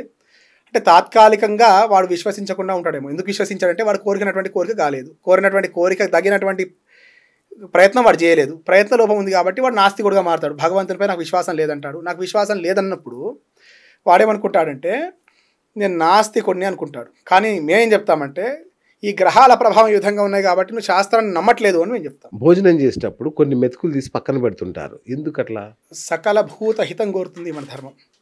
ఇప్పుడు ఆ పక్కనే చీమలు ఉంటాయి, అవి జీవులు, అవి ప్రాణులు, వాటికి కూడా క్షేమం కోరి వాటికి కూడా తినేటువంటి సందర్భంలో వాటి పెడితే ఆహారం తింటుంటాయి. దాంట్లో 2 ఉన్నాయనుకోండి, తినేటువంటి సందర్భంలో వంట చేసి పెడితే అక్కడ చీమల వీటిపై వచ్చేటువంటి అవకాశం ఉంది, వంట అంతా పాడు చేసే అవకాశం ఉంది. సరే, ఇంకా మనం దయతలిచి సకల భూతాల యొక్క హితం అంటే సకల ప్రాణి హితం కోరేటువంటి ధర్మం ఏదైనా ఉందంటే కేవలం సనాతన భారతదేశంలో ఉన్నటువంటి సనాతన ధర్మం ఒకటే. కాబట్టి ఆ పక్కన ఉన్నటువంటి చీమలకి ఎంత ఇల్లు కట్టుకున్నా, ఎంత బంగ్లాలు కట్టినా చీమలకి సహజంగా వస్తుంటాయి, ఏదో ప్రాణి వస్తుంటుంది. వాటి హితం కోరి కొంత నీళ్లు అవపోసం చేసి కొంత నీళ్ళు వేస్తుంటాం, కొంత 2 మెతుకులు అక్కడ వేస్తుంటాం. అంటే నేను మాత్రమే తినడం లేదు, నాతో పాటు ఇంకో జీవికి కూడా ఆహారం పెడుతున్నటువంటి సద్భావంతో అక్కడ వేస్తుంటాం. కాలి మెట్టలకి గర్భసంచికి సంబంధం ఉందా? ఖచ్చితంగా ఉంది. ఎందుచేత అంటే శరీరంలో నాడీ వ్యవస్థ అనేటువంటిది చాలా కొన్ని వేల నాడులు శరీరంలో ఉన్నాయి. అక్యుపెంచర్ అని చూస్తాం మనం. ఈ ఫలానా చోట్ల నొక్కితే ఆయా అవయవాలన్నీ కూడా స్థిరమవుతాయని చెప్తుంటారు. అట్లాగా గర్భానికి కాలి వేలికి, మనం బొటన వేలు పక్కన ఉన్నటువంటి వేలికి ఉన్నటువంటి నాడీ వ్యవస్థ ఏది ఉంటుందో గర్భానికి లింక్ అయి ఉంటుంది. అందుకే పెళ్లిలో చంద్రగ్రహణం సంబంధించినటువంటి లోహం వెండి చలవం చేస్తుంది కాబట్టి వేలికి పెడుతుంటారు. స్త్రీ శరీర నిర్మాణం అలాగ ఉంటుంది, పురుష శరీర నిర్మాణం అలాగ ఉంటుంది. మరి పురుషుని పెట్టరు. ఎందుచేత అంటే స్త్రీ గర్భం దాలుస్తుంది. గర్భంలో ఎక్కువ భాగం నీటితో ముడిపడి ఉంటుంది. ఈ నీరంతా కూడా చంద్రుని ఆధీనంలో ఉంటాయి. చంద్రగ్రహ సంబంధించినటువంటి లోహం వెండి కాబట్టి వెండితో చేసినటువంటి కొంత మోతాదు కలిగినటువంటి వెండితో చేసినటువంటి మెటల్ కాలకు పెట్టడం చేత ఈ గర్భస్థమైనటువంటి దోషాల నుంచి మనం రక్షింపబడతామనేటువంటి సద్భావన చేత మెటల్ పెడుతుంటాం పిల్లలు. ఎందుచేత పిల్లలు అంటే ఆ పెళ్లి తర్వాతనే గర్భధారణకి అవకాశం అయినటువంటి సమయం కనుక అప్పుడే మెటల్ పెడుతుంటాం. భార్య గర్భవతిగా ఉన్నప్పుడు భర్త చేయకూడని పనులేంటి? భార్యను వెంట పెట్టుకొని ఉండాలి, తీర్థయాత్రలు చేయకూడదు, నదీ స్నానాలు చేయకూడదు. దీంట్లో లోతుగా చెప్పాలంటే అనేక శాస్త్ర నియమాలు చెప్పబడ్డాయి. ముఖ్యంగా లౌకిక కాలంలో ఈరోజు ఆచరించవలసినటువంటివి క్షౌరం లాంటివి చేయకూడదు, పరస్త్రీ వ్యామోహం కలగకుండా చూసుకోగలగాలి. రెండవది తీర్థయాత్రలు కూడా చేయకూడదని చెప్పారు. అదేమిటి పుణ్యం సంపాదించుకోకూడదా అంటే ఆ సమయంలో ఏం చెప్పారంటే ఇంటి పట్టునే ఉండి ధర్మాన్ని ఆచరించమని చెప్పారు. గర్భిణీ స్త్రీగా ఉన్నప్పుడు కొన్ని సందర్భాలు అనారోగ్యం సంభవించవచ్చు, ఏ సమయంలో వస్తే తెలియదు. భర్త యొక్క అవసరం తప్పకుండా ఉంటుంది. తాను గర్భంలో ఉన్నటువంటి వాడు వంశోద్ధారకుడు కావచ్చు, ఆయన పుత్రికా జననమైనా సరే పుత్రుడు జన్మించినా సరే వంశాన్ని ఉద్ధరించేటువంటి వాళ్ళు. కనుక అటువంటి సందర్భంలో భార్యని కనిపెట్టే ఉండమని చెప్పారు. తీర్థయాత్రలు వెళ్తే పూర్వకాలంలో వారం పాటు వెళ్ళేటువంటి వాళ్ళు కాబట్టి ఇంట్లోనే ఉండమని చెప్పారు. భార్య యొక్క ఆరోగ్యం మీద దృష్టి పెట్టి ఇంట్లో జపాలు పారాయణాలు చేయమన్నారు. దాని ద్వారా పుణ్యం వస్తుంది. భాగవతం వినమన్నారు. భాగవతం వినడం వల్ల గర్భంలో ఉన్నటువంటి వాడే ఉద్ధరింపబడతాడు అని చెప్పారు. దేవుడికి పిజ్జా బర్గర్లు ఎందుకు నైవేద్యంగా పెట్టకూడదు? పెట్టవచ్చు, దోషం లేదు. ఇప్పుడు భక్తికంగా కన్నప్ప మాంసం పెడితే భగవంతుడు తిన్నాడు. ఆ లెవెల్లో మన భక్తిని దారి చూసుకోవాలి. ఆ లెవెల్లో భక్తి లేనప్పుడు పిజ్జా బర్గర్ అయిన కర్మ మీరు మంచి పండ్లు పెట్టినా భగవంతుడు స్వీకరించేటువంటి స్థితిలో ఉంటాడు. ఆయనకు లేక కాదు, సృష్టి అంతా కూడా ఆయన ద్వారా వచ్చేటువంటిది. కాబట్టి భక్తి ప్రధానం చెప్తుంది శాస్త్రం.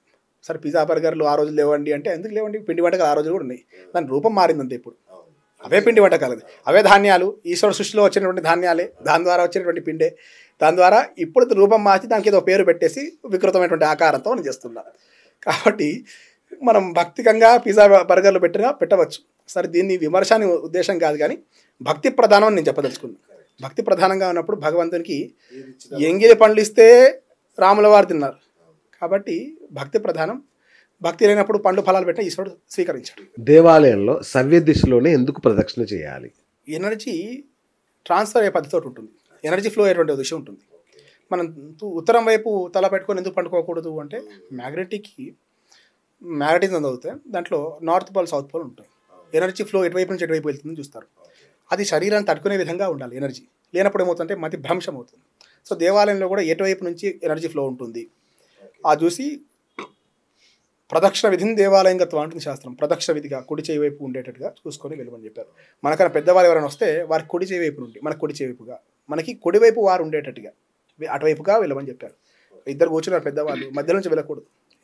వారికి మనం వారికి ఎడమవైపుగా వెళ్ళి వారు మన కుడివైపుగా ఉండేటట్టుగా అట్లా ఆ పక్క నుంచి దాటమని చెప్పారు. సో పెద్దవాళ్ళంటే కొద్ది గొప్ప సాధన చేసేటువంటి వాళ్ళు, కొద్ది అనుభవం ఉన్నటువంటి వాళ్ళు, లౌకికంగా చెప్పాలంటే. సో ఎనర్జీ లెవెల్స్లో వాళ్ళు కొంత ఉన్నతంగా ఉన్నారు కాబట్టి దేవాలయంలో కూడా నిత్య అర్చన ద్వారా వచ్చేటువంటి శక్తి చేత ఆ ఎనర్జీ ఫ్లో అటువైపు ఉంటుంది కాబట్టి ఆ విధంగా వెళ్తే శరీరంలోకి ఆ ఎనర్జీ వస్తుంది అని అట్లా చేయమని చెప్పారు. విఐపి దర్శనాలు చేసుకునే వాళ్ళకి దేవుడు ఎక్కువ వరాలు ఇస్తాడా? ఇవ్వడు, సందేహమే లేదు దాంట్లో. ఎందుచేత అంటే తాత్కాలికంగా వాడు తృప్తి పడతాడేమో. నేను వెళ్ళాను, స్వామివారి తాకగలిగాను, నేను ఈ హోదాలో ఉన్నా కాబట్టి నాకు అవకాశం లభించింది అనుకుంటాడేమో. కానీ ఈశ్వరుడు తెలుసు ఎవరికేమి ఇవ్వాలి. పాత్ర కొద్ది దానం అంటారు చూడండి, అట్లాగా ఈశ్వరుడు తెలుసు వారికి ఏమి ఇవ్వాలి, అంతవరకే ఇస్తాడు. నిజంగా భక్తుడు ఉంటాడు, ఎక్కడో దేవాలయం బయట దూరం నుంచి చూస్తుంటాడు, స్వామి దర్శనం కలిగితే చాలు అనుకుంటాడు, నమస్కారం చేస్తాడు. అంత అవకాశం లేదు, వాడు 200 రూపాయలు లేవు టికెట్ పెట్టుకుని గుళ్ళో వెళ్ళడానికి. ఏం చేస్తాడు? శిఖరం చూసి దండం పెడతాడు. దేవాలయంలో శిఖర దర్శనము, అర్చక దర్శనము ఆ విధంగా అర్చకం చూసినా కొంత పుణ్యం వస్తుందట, దేవాలయ స్తంభాలను చూసినా కొంత పుణ్యం వస్తుందట, శిఖరం చూస్తే కొంత పుణ్యం వస్తుందట. ఈ విఐపి కల్చర్లో ఏంటంటే అవేం చూపించకుండా గుళ్ళో తీసుకెళ్ళిపోతారు, పుణ్యం ఎక్కడ దానికి రాదు.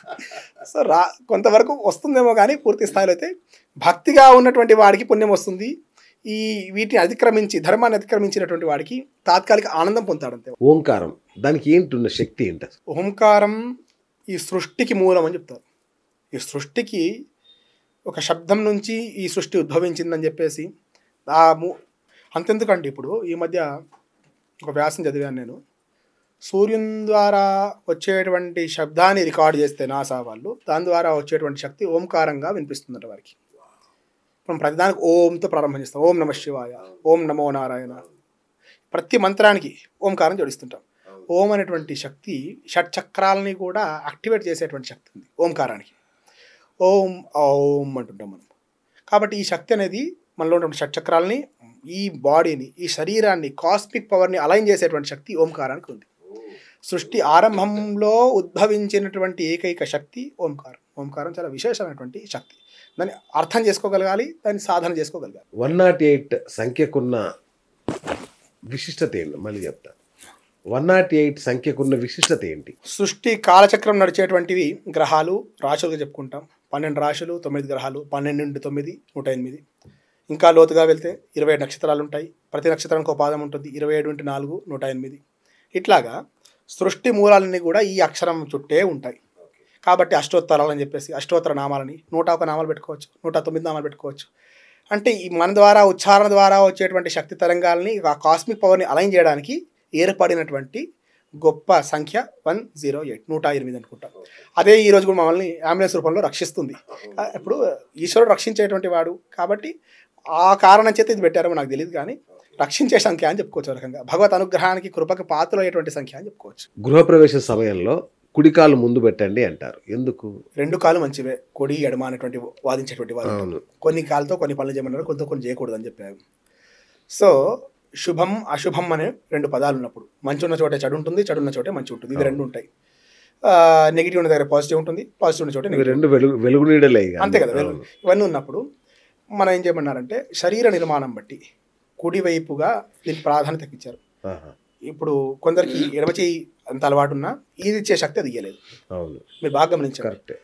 ఈ చేతో రాయగలుగుతారు, ఈ చేతో క్రికెట్ ఆడగలుగుతారు, ఈ చేతో బౌలింగ్ వేయగలుగుతారు. కానీ అల్టిమేట్గా శక్తి చూసినట్లయితే ఈ శక్తి కుడివైపు ఉన్నటువంటి శక్తికి ఎడమవైపు లేదు.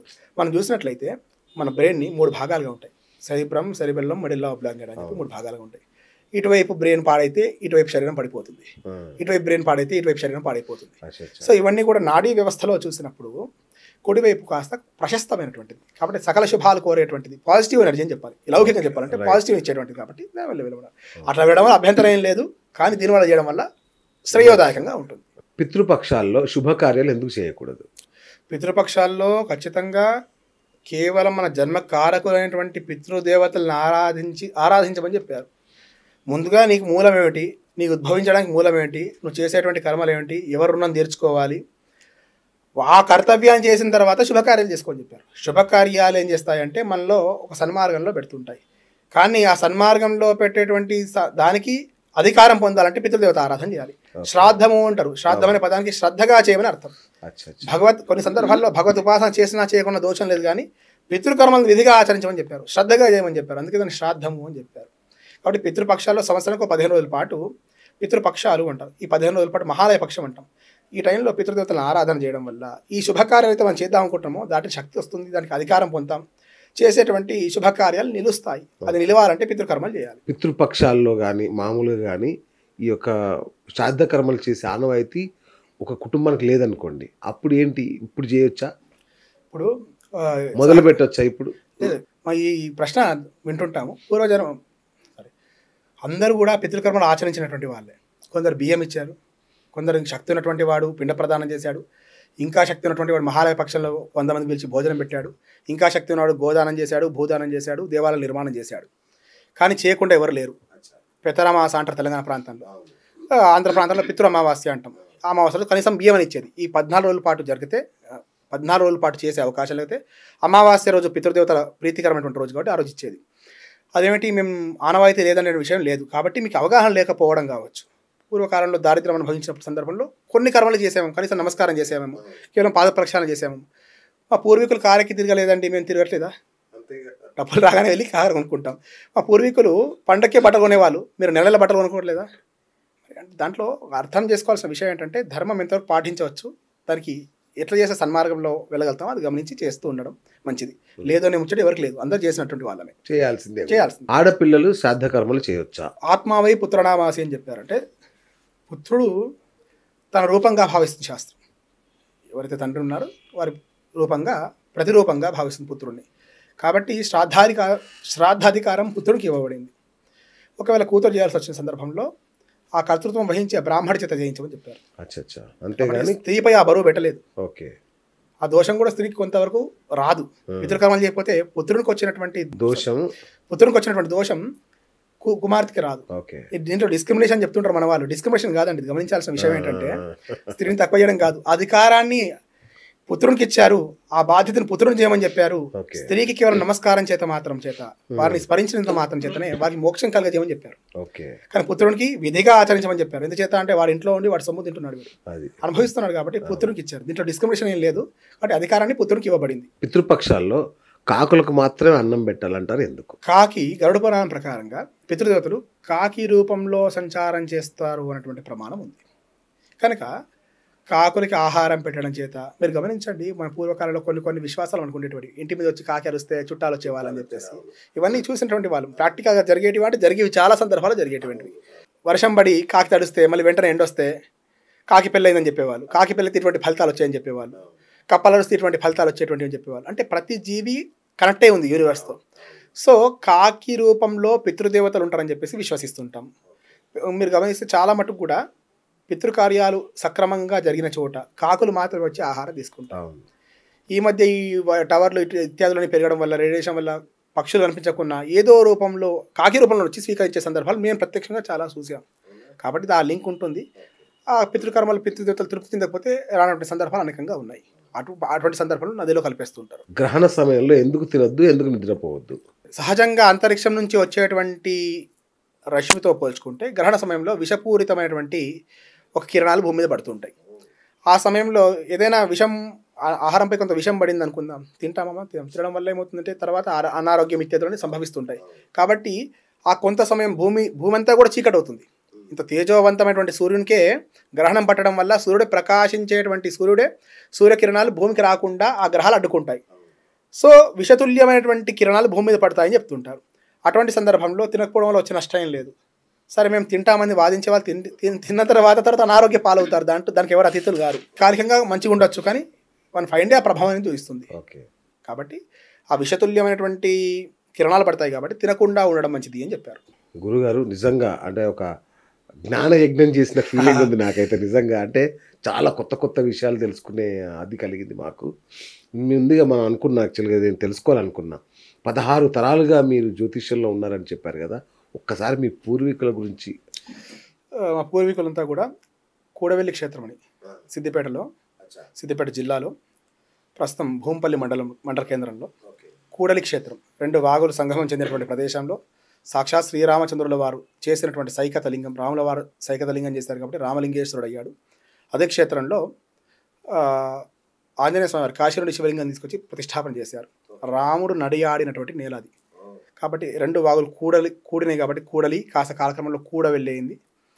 అక్కడ సహజ సిద్ధంగా నదులని కూడా తూర్పు ఈశాన్యం ప్రవహిస్తే ఇక్కడ ఉన్నటువంటి నది ఈశాన్యం నుంచి పశ్చిమానికి ప్రవహిస్తుంది. సంగమం చెందినటువంటి ప్రదేశం. ఎక్కడైతే 2 నదులు సంగమం చెందుతాయో అక్కడ 3వ నది సరస్వతి నది అంతర్వాహిగా ప్రవహిస్తుందని శాస్త్రంలో చెప్పినటువంటి విశ్వాసం ఆధారంగా సంగమం చెందినటువంటి ప్రదేశానికి ఒడ్డున రాముల వారు నిర్మాణం చేసినటువంటి దేవాలయం ఉంది. శ్రీ పార్వతీ సమేత రామలింగేశ్వర స్వామి దేవాలయం. ఆ దేవాలయంలో గడిచిన ఇప్పుడు నాది 16 తరం చెప్పుకోవాలి. మా నాన్నగారు 15, మా తాతగారు 14. ఈ కొన్ని తరాల నుంచి మేము స్వామివారిని సేవిస్తూ ఉంటున్నాం. కాబట్టి స్వామిని నమ్ముకొని జీవనాధారంగా అర్చక వృత్తిలో కొనసాగుతున్నాం కనుక అప్పటి నుంచి ఈ శాస్త్రాలు ఆగమాల పట్ల సంపూర్ణమైనటువంటి అధ్యయనం, ఆ లెగసీ ఇప్పటికి ఇంకా కంటిన్యూ చేస్తున్నాం. అంటే ఈశ్వరానుగ్రహం, రామలింగేశ్వరుడు ఇచ్చినటువంటి శక్తి అనేటువంటి విశ్వాసంతో ఉన్నాం. జ్యోతిష్యంలో మీ ప్రవేశం ఏంటి? జ్యోతిష్యంకి వచ్చేసరికి నేను బిజ్జుమల్ల సత్యనారాయణ సిద్ధాంతి గారు ముషీరాబాద్లో ఉంటారు, వారి దగ్గర ఉండి జ్యోతిష గణితం సిద్ధాంతం ఇత్యాదులను కూడా అభ్యాసం చేశాను. పొట్టి శ్రీరాములు విశ్వవిద్యాలయం నుంచి ఎంఏ జ్యోతిష్ శాస్త్రంలో ఉత్తీర్ణత పొందాను. ఈ ఆగమ శాస్త్రాలు ఇవన్నీ అధ్యయనం చేశారా? అంటే జ్యోతిష్ శాస్త్రానికి ఇవన్నీ కూడా సపోర్టివ్గా ఉండేటువంటి శాస్త్రాలు. కేవలం జ్యోతిషం లక్షణాలు చెప్పినప్పుడు అద్వేషి, ఎవరిని ద్వేషించకుండా ఉండమని చెప్పారు. నిత్య సంతోషి, ఎల్లవేళలా ఆనందంగా ఉన్నప్పుడే మనం మైండ్ యాక్టివ్గా ఉంటుంది, అప్పుడే మంచి ఫలితాలు చెప్పవచ్చు అని చెప్పారు. గణిత ఆగమ పారగహ అని చెప్పారు. గణిత శాస్త్రాన్ని, ఆగమ శాస్త్రాన్ని, ఈ ఉపనిషత్తుల్ని, ఈ సారాలని కూడా గ్రహించి ఈ ఫలితాన్ని దాన్ని అన్వయం చేసి ఫలితం చెప్పమని చెప్పారు. నిజంగానే ఒకరికి ప్రమాదం ఉందనుకుందాము, ప్రమాదం మనం తప్పించలేము, అది ఎవరితరం కాదు. దాన్ని ఏం చేయగలుగుతాం? మనం కనీసం అరికట్టగలుగుతాం. సో ఏం చేయాలని చెప్పి ఈ పరిహారాలు చేయడం వల్ల ఏమవుతుంది అంటే, నిజంగా ఒక వాహనం మీద నుంచి కింద పడి ప్రాణం వదులుకునేటువంటి వాడు వాహనం నుంచి కింద పడి దెబ్బలతో ఉండగలుగుతాడు. మనం పూర్తిగా దేన్ని ఆపలేం, కానీ దాని తత్వాన్ని మార్చగలుగుతాం. సో అటువంటి సందర్భంలో మంత్రశాస్త్రము, ఆగమశాస్త్రాలు, వాస్తు, విజ్ఞానం ఇవన్నీ కూడా అనుసంధానం చేసి ఫలితాన్ని చెప్పమని చెప్పారు. కాబట్టి జ్యోతిష్ శాస్త్రం చెప్తున్నామంటే ఈ శాస్త్రాల యొక్క కలయికలన్నీ కూడా చేసి ఆ ఫలితం చెప్పగలగాలి. ఆ ఫలితం చెప్పినప్పుడు కర్మ యొక్క తీవ్రతను మాత్రమే తగ్గించుకోగలుగుతాం తప్ప కర్మకి అతీతులంగా మనం భూమి మీద జన్మించినటువంటి ప్రతి మానవుడు కూడా కర్మలోబడి ఉండవలసిందే, కర్మ చేయవలసిందే, కర్మ ద్వారా కర్మని బ్యాలెన్స్ చేసుకోవాల్సిందే. కర్మ యొక్క తీవ్రతలు పరిహారాల ద్వారా చేసుకోవచ్చు, కానీ ఏ జ్యోతిష్ శాస్త్రంలో చెప్పినటువంటి ఫలం కూడా కర్మకి అతీతంగా నువ్వు వెళ్ళవచ్చు అని చెప్పలేదు. అది పూర్వకాలంలో యుగాల నాటు తపస్సుల చేత సాధ్యపడింది. వారిచ్చినటువంటి శాస్త్రాలు అధ్యయనం చేసుకుంటూ మనం జీవనం సాగిస్తున్నాం. కానీ నేటి తరంలో అది సాధ్యపడే విషయం కాదు. మీకు వంశపారంపర్యంగా వచ్చిన జ్యోతిష్యం ఉండగా మళ్ళీ ఎంఏ ఎందుకు చేయాల్సి వచ్చింది? మంచి ప్రశ్న ఇది. అయితే ఏమైందంటే, వంశపారంపర్యంగా అధ్యయనం చేస్తున్నాము. మాకు కొన్ని తరాల నుంచి కొన్ని ఉన్నటువంటి చాలా సత్సంబంధాలు ఉండడం, వాళ్ళు మమ్మల్ని ఆశ్రయించడం, మేము ఫలితాలు చెప్పడం అని జరిగేటువంటి సందర్భాలు. కాలక్రమంలో ఏమైందంటే, ఉదాహరణ చెప్పాలి అంటే, నాకు ఒక ఐఏఎస్ అధికారికి కావాల్సినటువంటి జ్ఞానం ఒక పక్కవాడికి ఉంది, పక్కన అసిస్టెంట్కి ఉంది. కానీ వాడికి ఆ సీట్లో కూర్చోబెట్టాలంటే వాడికి అధికారం కావాలి, పరీక్ష ఉత్తీర్ణుడై ఉండాలి. సమాజం ఎట్లయిందంటే, పక్కన ఒక సర్టిఫికేషన్ ఉంటే కానీ విశ్వసించేటువంటి సందర్భం లేదు. సో కొన్ని సందర్భంలో అది మాకు ఖచ్చితమేం కాదు, కొన్ని సందర్భంలో చేయవలసింది. అయినా ఇప్పుడు మాకు వచ్చిన వాడు కూడా మీ సర్టిఫికేట్ చూపించండి అండి, మీకు ఎన్ని పర్సెంటేజ్ వచ్చింది, పర్సెంటేజ్ ఏంటి, మార్కులు ఏంటో చూసి ఫలితం చెప్పించుకునేవాడు ఎవడు లేడు. లోకం ఏ విధంగా అయితే మారుతుంటుందో దాంతోపాటు మనం లోకాచారం పాటించాలి కాబట్టి చేయవలసి వచ్చింది. నిజంగా అంటే 16 జనరేషన్ అటేడు తరాలు చూస్తే చాలంటారు పెళ్ళికి. జ్యోతిష్యం అయితే ఇవాళ రోజు జోక్ అయిపోయింది. ఒక వారం 10 రోజులు చదువుకొని సర్టిఫికేట్ చేసుకొని జ్యోతిష్యం చెప్పే వాళ్ళు తయారయ్యారు. అలాంటిది 16 తరాలుగా జ్యోతిష్యాన్ని నమ్ముకొని దాన్ని అవపోసన పట్టారంటే మీ కుటుంబ చరిత్ర అద్భుతం. మరి మీరు దాని కొనసాగింపుగా మీరు ఈ స్థాయిలో రాణిస్తున్నందుకు చాలా సంతోషంగా ఉంది గురుగారు. సో మీరు జ్యోతిష్యము, వాస్తు, సంఖ్యాశాస్త్రం కూడా చెప్తారా? అన్ని ఇవన్నిట్లలో ఈ శాస్త్రాలు కూడా ఉదాహరణ లింక్ అయి ఉంటాయి. రైట్. లోకాచారం ప్రకారంగా సర్టిఫికేషన్ కొన్ని సందర్భాలు అవసరం కనుక దాంతోపాటు స్వామిని సేవించి మా 16 తరాల నుంచి మేము వచ్చి స్వామిని సేవించుకుంటూ వస్తున్నాం. స్వామికి చేయాల్సిన కైంకర్యాలను కూడా చేస్తున్నాం. దాంట్లో భాగంగా జ్యోతిష్ శాస్త్రం చదువుకున్నాము. జ్యోతిష్ శాస్త్రం ద్వారా మనిషి యొక్క మనుగడకి దోహదపడుతుందని చెప్పేసి సన్మార్గంలో కొంత వారిని మనం ధర్మ మార్గంలో నడిపించగలుగుతామనే సంపూర్ణ విశ్వాసం కలిగినప్పుడు శాస్త్రాలను అధ్యయనం చేసుకుంటూ లౌకికంగా కూడా లా పూర్తయింది, పోస్ట్ గ్రాడ్యుయేషన్ అయింది. సో దానికి లౌకికంగా కావాల్సినటువంటి విద్యలను అభ్యసిస్తూ కూడా బ్రహ్మ విద్యల్ని అభ్యసించడం అనేది కూడా ఆ రామలింగేశ్వర స్వామి చేసినటువంటి పూజా ఫలితమే అని మా భావన. గ్రేట్ అండి. సో ఆచార్య సంకేత్ శర్మ గారు నిజంగా ఒక అద్భుతమైన భావన. ఇవాళ ఇంత యువకుడై ఉండి కూడా మీలో ఇంత శాస్త్ర పరిజ్ఞానం, ఇంత వేద విజ్ఞానం అనేది చాలా గొప్ప విషయం. సో మా ప్రేక్షకులు మిమ్మల్ని ఏదైనా ధర్మ సందేహాలు కానీ, వాస్తు సందేహాలు, జ్యోతిష సందేహాలు ఏమైనా అడిగినప్పుడు కాస్త వాళ్ళకి కూడా తప్పకుండా దేవాలయ సమయాలు మినహాయించి ఆయా సమయాల్లో నేను తప్పకుండా అందుబాటులో ఉంటాను. తప్పకుండా అందరి యొక్క సంశయం నివృత్తి కావాలి, అందరూ కూడా ధర్మ మార్గంలో నడవాలి, సత్కర్మలు చేయాలి, మనం భారతదేశం పూర్వ వైభవం సంతరించుకోవాలని మా యొక్క బలమైన సంకల్పం. జ్యోతిష్ శాస్త్రం ఏ విధంగా ఉందో అర్థం చేసుకోగలగాలి. ఎక్స్పెక్టేషన్స్ ఎక్కువైపోయినాయి జనాలకి. ఎక్స్పెక్టేషన్స్ ఎక్కువైపోయి ఈ జ్యోతిష్యం దగ్గర పోతే ఇది అయిపోతుందేమో, మారిపోదండి. ఏదైనా మనం కర్మ చేయగలగాలి. సో కొంతవరకు నెగిటివ్ని తొలగించేటువంటి శక్తి శాస్త్రాలకు ఉంది అధ్యయనం చేస్తే. సో అది గమనించి ముందుకు రావడం మంచిది. అట్లాగే మాది ఇంకొక విజ్ఞప్తి, ఇంతటి పాండిత్యం ఉంది, మీకు తరతరాల చరిత్ర ఉంది కాబట్టి ఈ యొక్క జ్యోతిష్యానికి సంబంధించి అనేక సందేహాలు ఇంకా మనలో చాలా ఉన్నాయి. వాటికి సంబంధించి మీరు తరచూ మా స్టూడియోకి వచ్చి కాస్త మాకు జ్ఞానాన్ని ప్రసాదిస్తే బాగుంటుంది. ఈశ్వరుడు ఇచ్చినటువంటి జ్ఞానానికి జ్ఞానం ఉన్నటువంటిదే, దాన్ని మనం ట్రాన్స్ఫర్ చేయగలం. ఎవరికి ఎంత అవసరం, ఏ విధంగా. ఇప్పుడు గొప్ప గొప్ప వేదాంతులు చెప్పినటువంటి విషయాన్ని మళ్ళాంటి సామాన్యకు అర్థం కాకపోవచ్చు. సో సామాన్య జనం, పామర జనం దగ్గర పోవాలంటే మళ్ళాంటి పండితులు. సో కొంత మనకు ఆ విధంగా చెప్పగలిగితే పోతుందంటే చెప్పడానికి ఒక జ్యోతి కొన్ని వేల జ్యోతులు, లక్షల జ్యోతులు వెలిగించగలదు. సో ఆ జ్ఞాన జ్యోతిని అది వెలిగించమని అడుగుతున్నాను. థ్యాంక్ యూ గురుగారు, థ్యాంక్ యూ అండి, ధన్యవాదాలు. So thank you so much. ఇది ఆచార్య సంకేత్ శర్మ గారితో ఇవాళ మన బిఎస్ టాక్ షో. నేను మీ బిఎస్ సైనింగ్ ఆఫ్. మన కొలుగురు టీవీని సబ్స్క్రైబ్ చేయడం అసలు మర్చిపోవద్దు. నేను మీ బిఎస్ సైనింగ్ ఆఫ్.